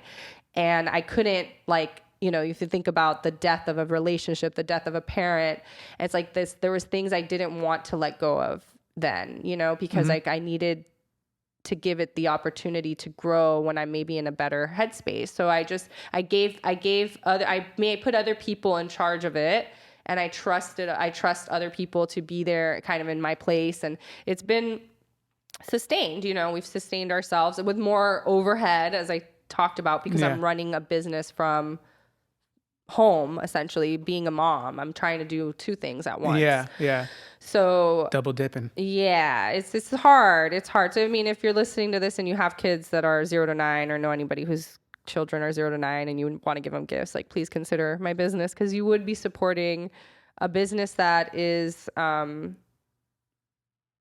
supports the community. You know, a single mom, and I pay my employees. I mean, I don't think you can go if you want to go interview my employees. But I will. I think. So does Victoria pay you? Does she beat you? No, but like I mean, I think that they all will attest that it's a very lovely, supportive environment to work in. And that, I mean, the worst thing you deal with is that I'm ADHD, and I'm a bit of a space cadet in that sense. But like the heart is always there, you know. And we'll do some secret shopping. Yeah, go do some secret shopping. See what you think. Tell me, give me feedback, because I always love feedback. What is she doing?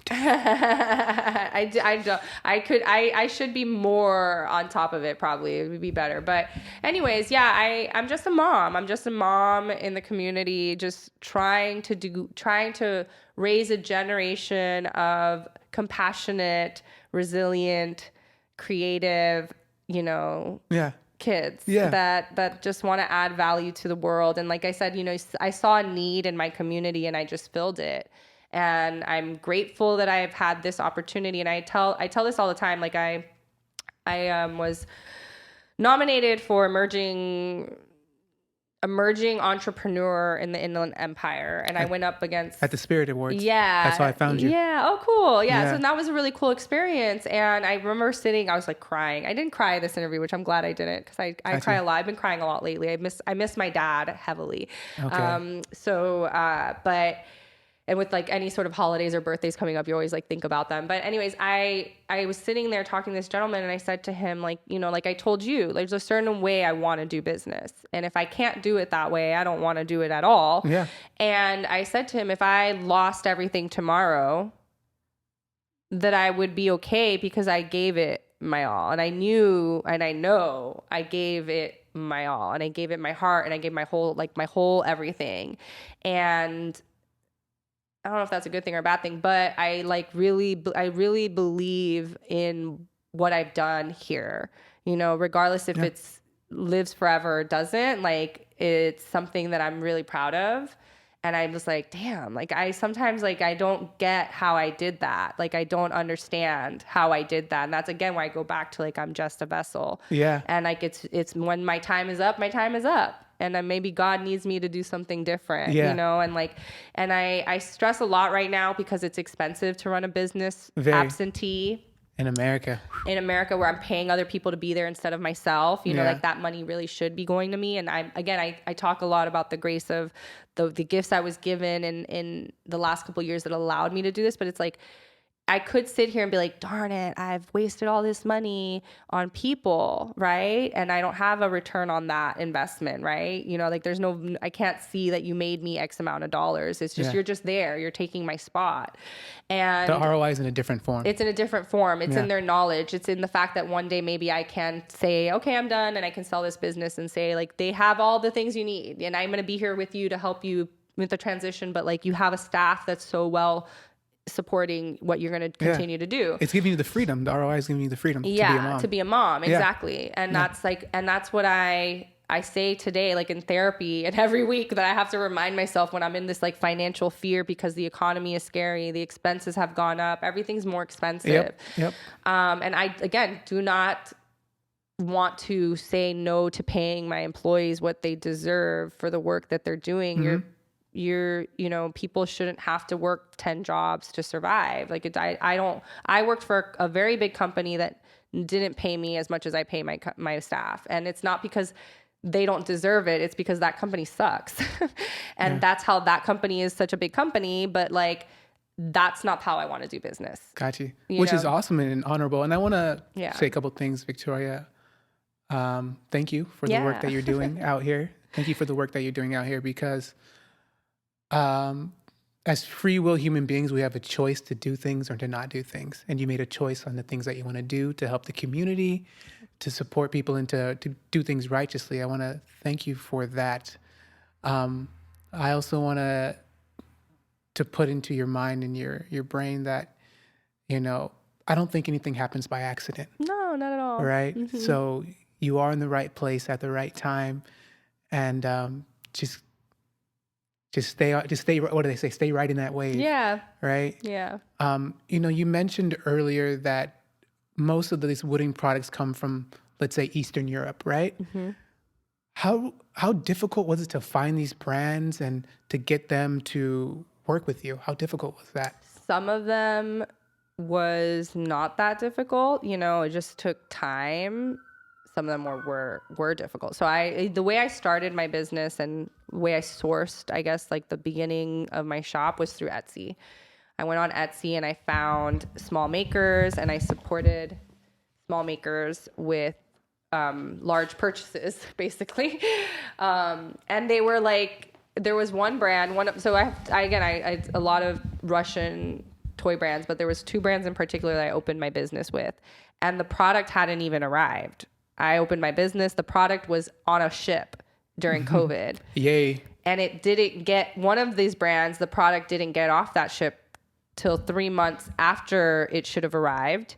By then I had already placed a secondary order that came on an airplane, and that product came first. So I had to invest twice into a business. Like this, the level of risk that you have to take in business sometimes to get the return is kind of wild. So I had to trust that this woman who I met through Etsy, just a brand with like good reviews, very good reviews, wasn't stealing my money. Hello. Was going to provide me these things, that when these things came, that they would be in good shape. They would be what she said they would be. And then I had to convince my customer base that they could trust me, that the money that they were giving me was going to give them this product eventually, because some people were pre-ordering because they were seeing, they were my friends, they were people I knew in my community. They were like, okay, if you can get that, like, but if not, I had to give them that money back. But like that money was being spent. It was already being used, yeah. So it was a very interesting time. I keep going back to that, but like it was a lot of trust in the unknown, and that's really a lot of like what today I have people are like, how are you doing? I'm like, one day at a time, one day at a time, trust the unknown, trusting the process. And it paid off. That brand was my top selling brand. That brand put me on the map. That brand made me who my shop is today, made it possible. You want to give them a shout out? Scandico. And unfortunately, we have not been able to restock them for over a year because of the war. Oh. So like they are still active. You can find them. You can probably order directly from them. It's probably cheaper to order directly from them. Because if you're ordering through me, I pay a different level of taxes. I pay a different level of different things. And I have an overhead I have to consider. I cannot sell it to you at the cost, So I do encourage people to support her. She's beautiful. Like work that she does is beautiful. Like her toys are beautiful. We created and collaborated, and I made my own wooden block set, which is pretty awesome. Cool. So it's like art deco styled, like kind of art deco meets like Middle Eastern, because I'm from Miami, and that's like art deco is big. Like the art deco buildings are big out there. And so it was a hit. And that block set like also like she had like, because of different things in the economy, she had made a certain amount of those blocks, and like I purchased my block sets, but then she maybe had like made some extras, and then she's like, I had to sell some to like a company in the Philippines. So like there's a store in the Philippines that carries my block set, which I'm like, I'm not mad about, like it kind of sucks because it's like that was supposed to be exclusive for me, but like it does say it on the block set that they are my block. So it's like, cool, you know, whatever. People know. That's cool. But so there's another company, Wooden Caterpillar, also a beautiful company to support. They make wooden figures. They're very heavily detailed painted. They're less expensive because the wood that they use is a different quality of wood. They are not hand cut. They're CNC cut, which is like a computer type thing, laser type thing. Yeah. And then they are like hand routed and like hand painted, but they're not hand cut. So it's a different process. So it's not, it's like a little bit faster. Yeah. So you can not mass produce, but like on a level of wooden toys, that's like the CNC is like a good way to produce in a higher quantity, I guess. Yeah, I got you. And then there was a few US based shops and then some in Australia, because Australia is also a place that has a lot of toy makers. But basically I just went out there and just had to trust these strangers, and I built these relationships. I built their names. I mean, this is all via online? Okay. Crazy times. COVID, crazy times. I mean, the trust people were putting into me, the trust I was putting into people. It was just like the community that was being built. It was beautiful. It was really interesting. And we all were really rallying around to like make things happen. And so I helped these brands put their names here in US homes. True. And so that's a beautiful thing. And, you know, but then I go back to like, it's already a small market. So when you were like in control of the market and you can say how much people were paying for stuff and no one else was carrying it, you don't have any competition. True. So then when I started to get competition, you can see my sales dropping, and I have like I could get into a whole like behind the scenes story of some shady stuff that went down with like another toy shop that's no longer in business. But then I go back to that, like that toy shop's no longer in business. Like I don't need to blast them. They put themselves in that position by behaving the way they did.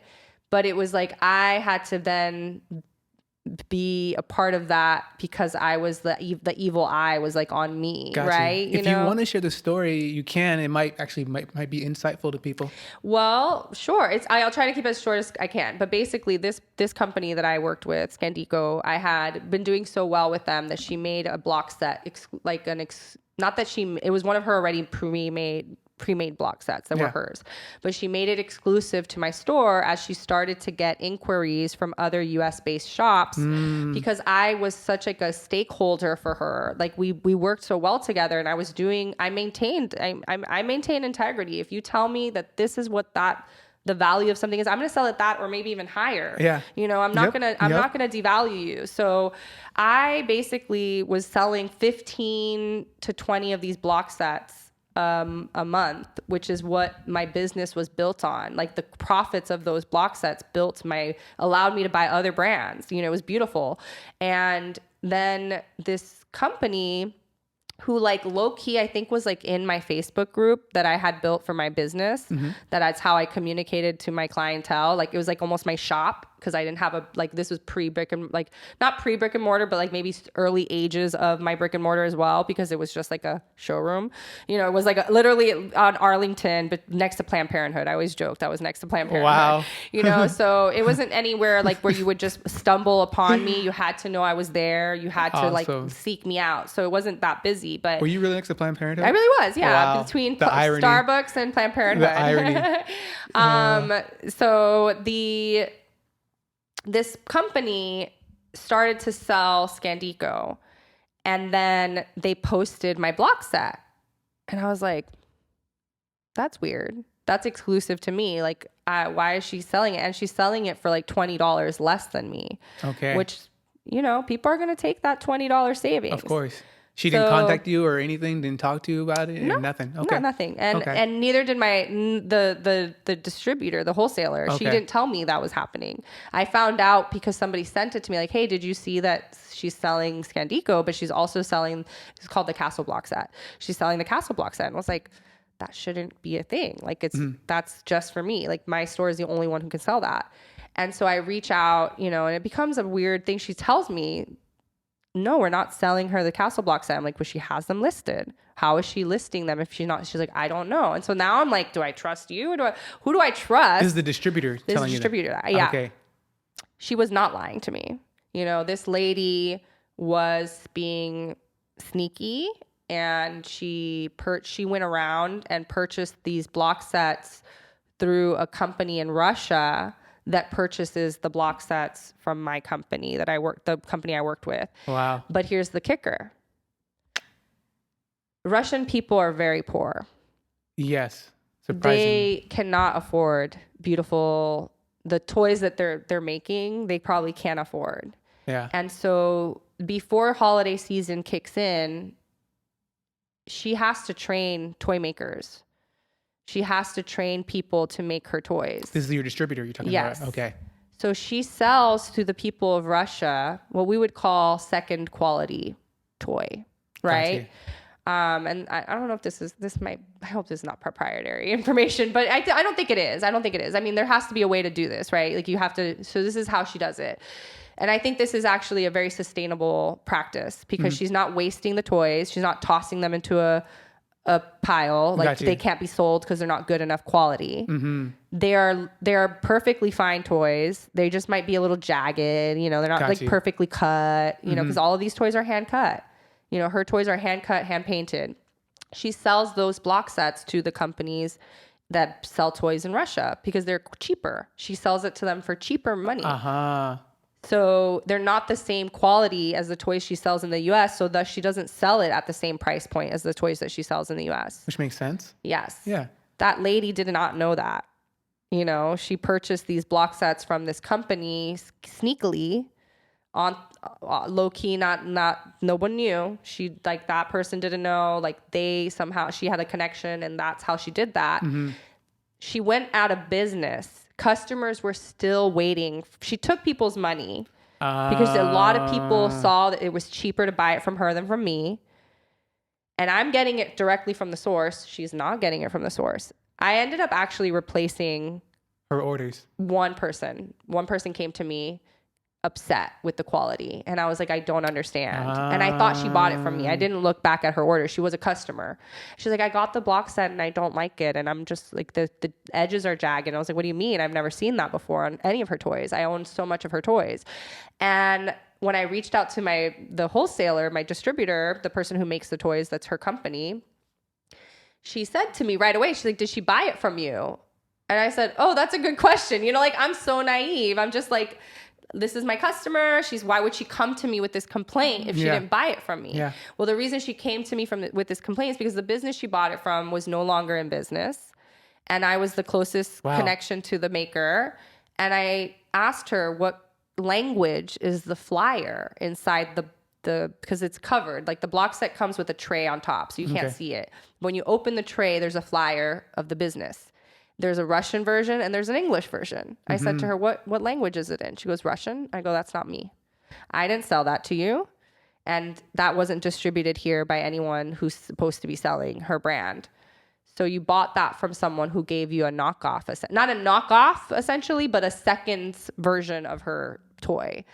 And I ended up replacing the toy for her. I took the hit.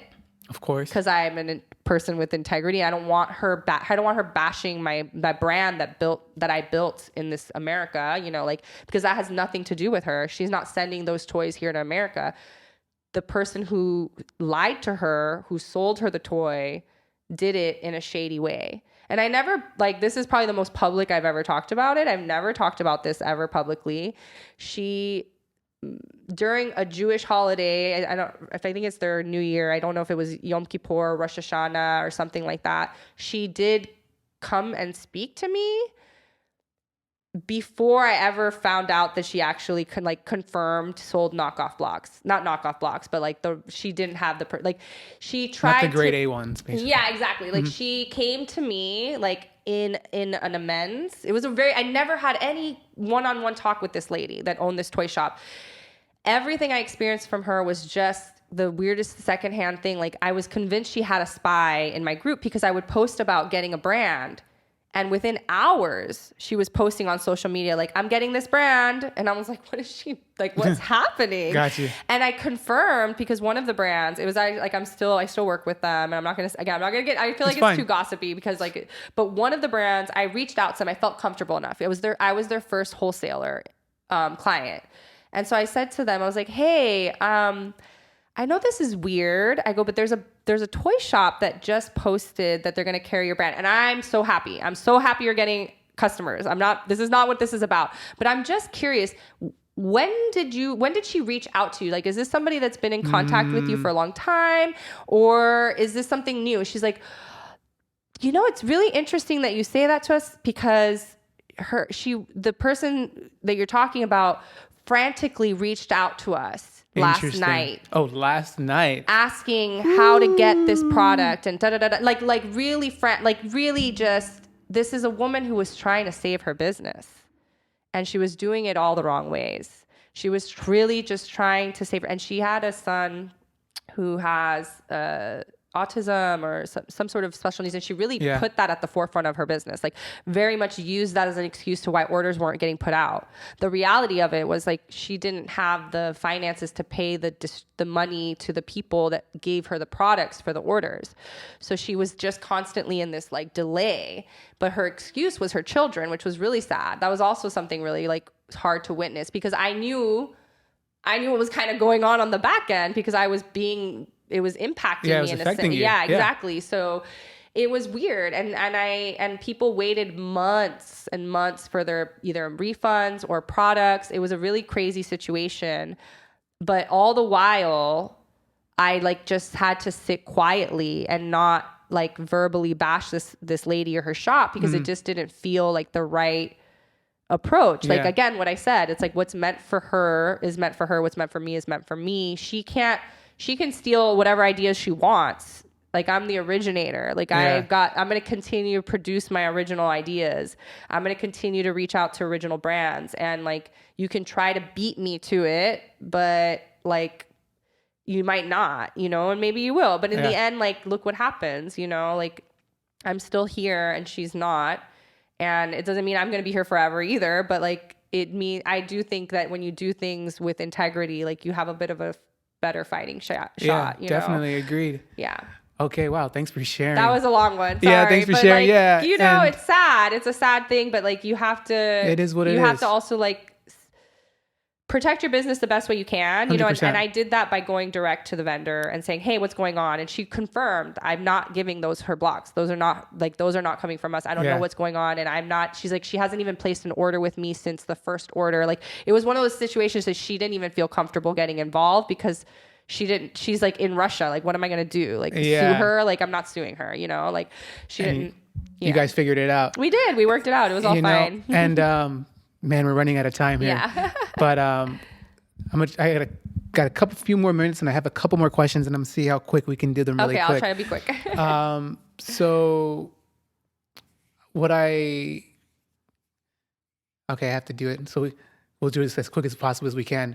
So a lot of the toys are like custom made, like the castle blocks. Has any customers asked for toy recommendations that you followed through with that you thought were good ideas?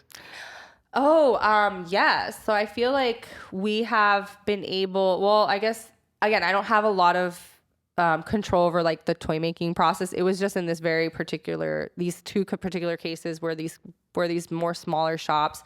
I also had a company here in smaller businesses in the US where we were able to collaborate. A lot of wooden toy businesses in the US are female run businesses as well. Like, they're the makers, which is really cool. And also in other countries too. It's either like, it's a lot of husband wife type of situation, or like women run businesses. It's pretty awesome. But we were able to things that we've been able to make, I guess, that were kind of like inspired by the customer base, were one of the Renan May, not Renan, is it Renan May? Oh my God.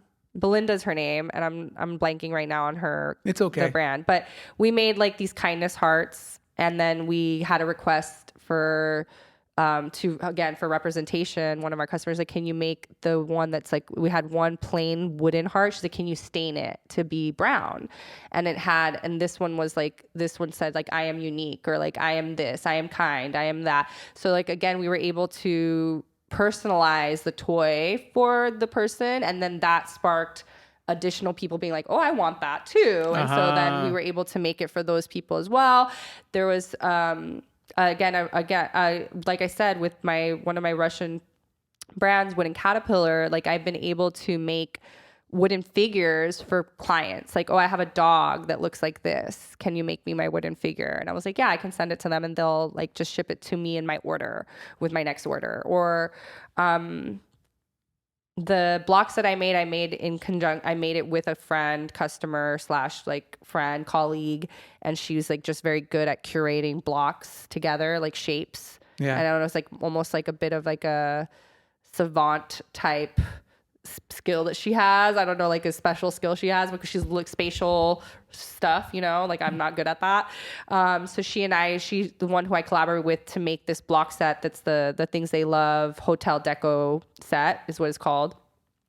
And that was also kind of an inspiration from looking at other block sets and seeing like what is missing, what things do I like from this block set, from that block set, and how do I combine it into one block set versus having to buy 3 different ones. Okay. So yeah, I don't know if that answered your question. Yeah, it did. We always will, if you have a suggestion of a brand, because like again, I'm not making the toys, not yet at least, we'll say. Okay. Because you never know. But if you have a suggestion of a brand, we always take it. My Leg, which is one of our best selling brands, was out of the responsive amount of people who would come into my store asking for it, you know, and now it's like, why didn't I get it sooner, you know? But now you know. Exactly. But yeah, you did answer the question, like, for example, if you could stain it and stuff like that. Yeah. I really like the concept that you guys have on like Free Play Fridays to have kids to come in and be able to play with toys. I think that's a really cool thing.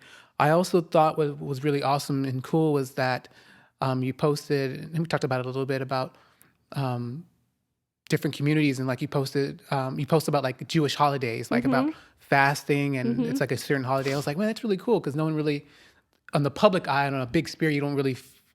People know about Judaism, but they don't really know about anything. They might know about Hanukkah, maybe. Yeah, exactly. But like you're talking about this other thing, I forget the holiday. Rosh Hashanah. Yeah, I was like, oh, it's really cool. Okay, fast for a certain amount of hours and et cetera, et cetera. I thought that was really cool. And then there's also like Ramadan, which is a Muslim holiday that Yes. also happens like at similar times of the year. Like, yeah, very, very close. Yeah. And so I thought that was really cool.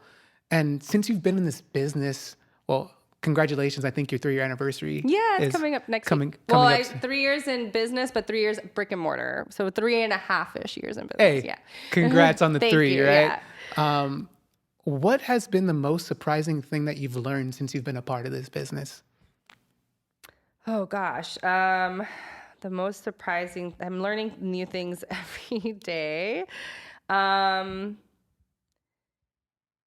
You know, and I think this is something that I don't know if I learned necessarily in this business, but that I've just learned in doing business. And I think like if anybody is familiar with Simon Sinek, I don't know. He's Leaders Eat Last. What is your why? You know, like really honing in on those things. But what I've learned is people support you not for what you do, but why you do it more so than anything. And so to make sure that people are always aware of why you do things so that they can like that emotional connection can be there, I guess. And it does surprise me how much the community has, like I said, they've all watched this. Like they watched me break out of the cocoon and fly and give birth and lose a father. Like my community has watched me go through this. And like, I am very single mom. Like if there's a definition for single mom in like a dictionary, there should be a picture of me because I don't have family here. Like I'm very single. Like I don't have anyone to lean in on. Every person that's in my life is paid. And it's like, there's no free labor in my life, you know? So like I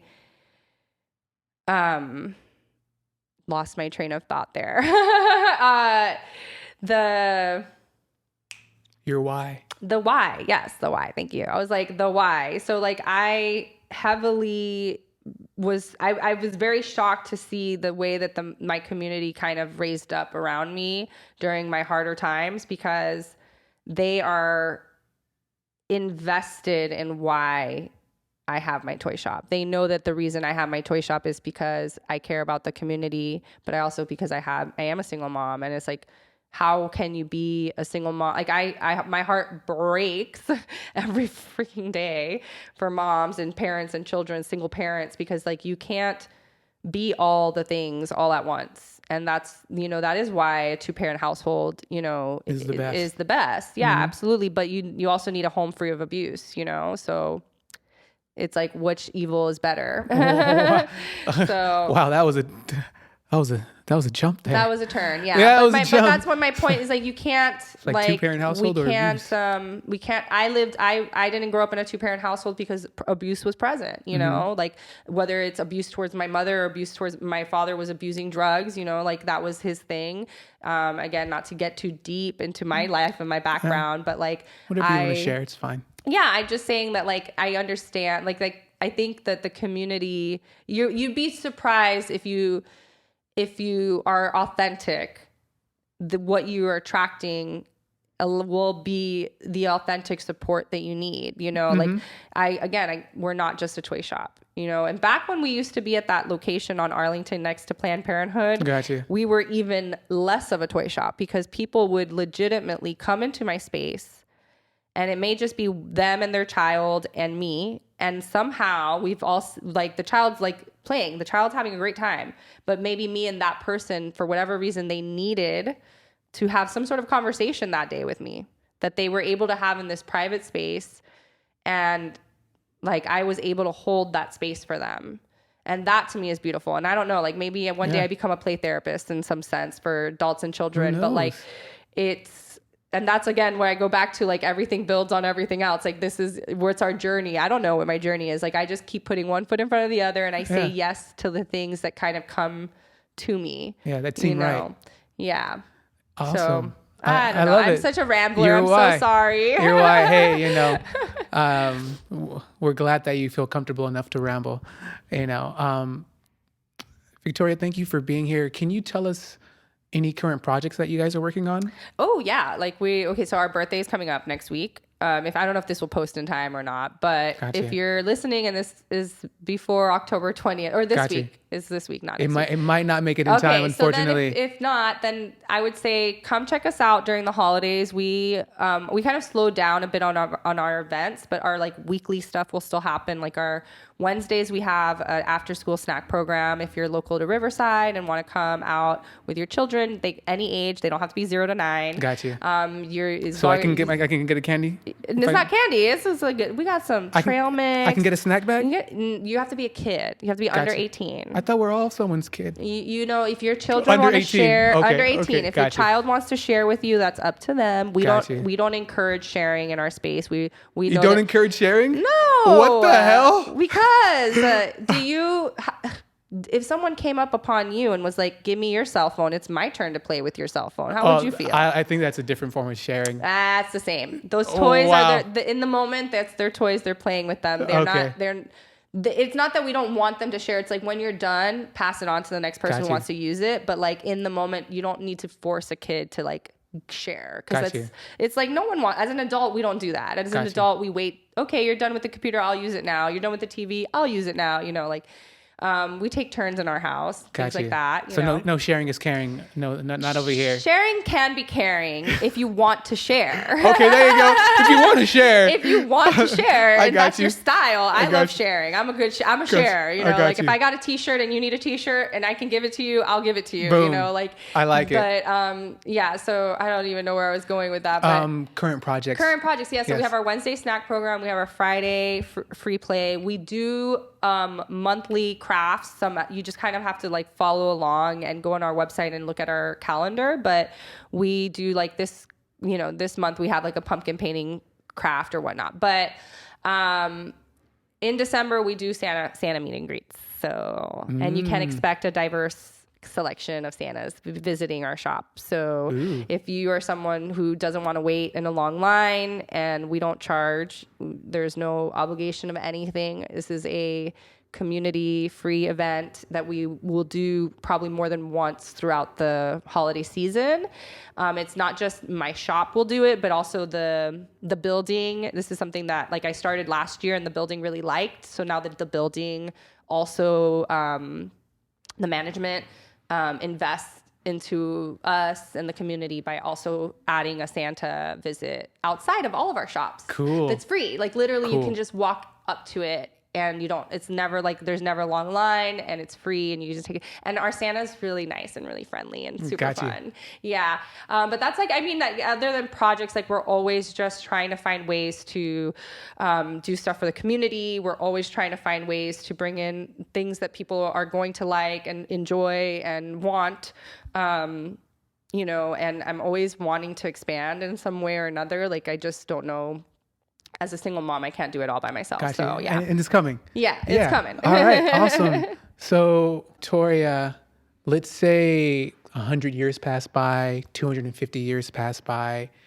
What would you like your empire to look like regarding motherhood, business, community, family? What would you like your empire to look like 250 years from now?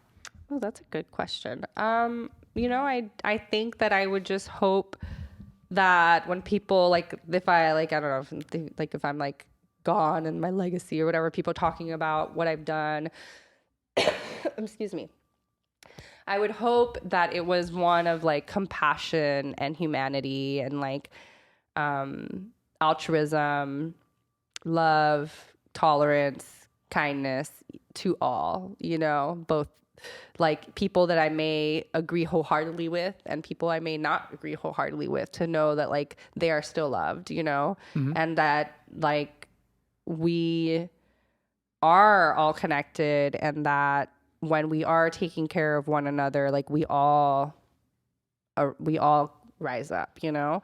So I just hope that that's what I mean, like, that's what I hope to instill in my children, is to always look for ways to support people and to love people and to find the good in people. Excuse me. And not to judge, really, in a sense, because we really don't know everything and we don't know the full picture of any situation or any story. And like our job in this world isn't to like judge, it's just to like come be a vessel, be open to receiving the gifts, but also to giving the gifts that we receive right back out. So that's what I want to continue to promote, I guess. Gotcha. And to continue to live on after and to be known by. Yeah, I guess. I love that. I love that. Excuse me. Victoria, I want to thank you so much for being on The Empire. This was lovely.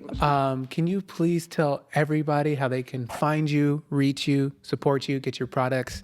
Yes. Maybe get some snacks and play. Next time. Yeah. Can you please let everybody know Excuse me. how they can do that? Do you need some water? Probably in a second. Yeah. Okay. So if you would like to come visit us, you can find us on Main Street at 3537 Main Street. We're nestled in between Graham's Barbecue and Riverside Rustic, because this is their new name. I was going to say their old name.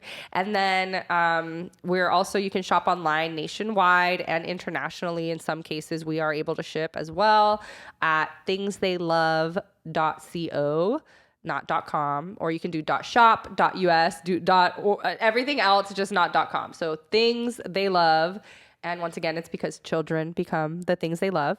And follow us on Instagram. We're things.theylove. We are very active. You can see a lot of me and a lot of about us, about our store, about my staff. Like we put ourselves out there. We really want people to know who we like, know our personality, I guess, as a store. Like we're kind of quirky in that sense, but yeah. And you can email me if you'd like at victoria@thingstheylove.co, and I may respond, but not quickly because I have ADHD. So yeah. And I'll have everything that she mentioned, you guys, in the description, so you guys can find her and connect with her. And I think we learned a lot today, from Victoria and things they love, about, her upbringing. She was in theater and how she basically became obsessed about doing the right things for educating her child, and it got her to this world where she ended up manifesting her own destiny and putting the work in. But I also believe that, you have to put work in order to get things. And then also we learned, about how most of the artisan skills that she works with for the wood making is in Eastern Europe. It's mostly not in America, which is, if you guys didn't know, a lot of things are not really made in America. And how, she supports these businesses and they collab and they make these tools and these toys that help educate children. And that also we learned that these toys actually help with the developmental skills of children in multiple ways that maybe the tablet might not do. But she's also not against the tablet, but the importance of having these toys that these kids can touch and play and feel and problem solve with. We learned so much today, folks, and I want to thank her for being on The Empire. I want to thank all you guys for being on. If you guys didn't know, my name is Antonio Lee Miles. Let me hit the microphone again so you guys can ruin your ears. My name is Antonio Lee Miles. Yes, the host. I want to thank you guys. If you haven't, please like the video, subscribe to the channel, comment down below what you thought. If you want to support, you guys can do our Cash App, which is $THEE Empire Podcast. Also Venmo, the same thing, or our PayPal.me/The Empire Podcast. And boom. Other than that, we will catch you guys in the next episode. All right? Peace. I say it's my duty. Yeah. Is it my will? Yeah. To do what? Yeah. To do is right. I say. Thank you. No problem. I hope you enjoyed my talking. Hey, we had fun. We learned a lot.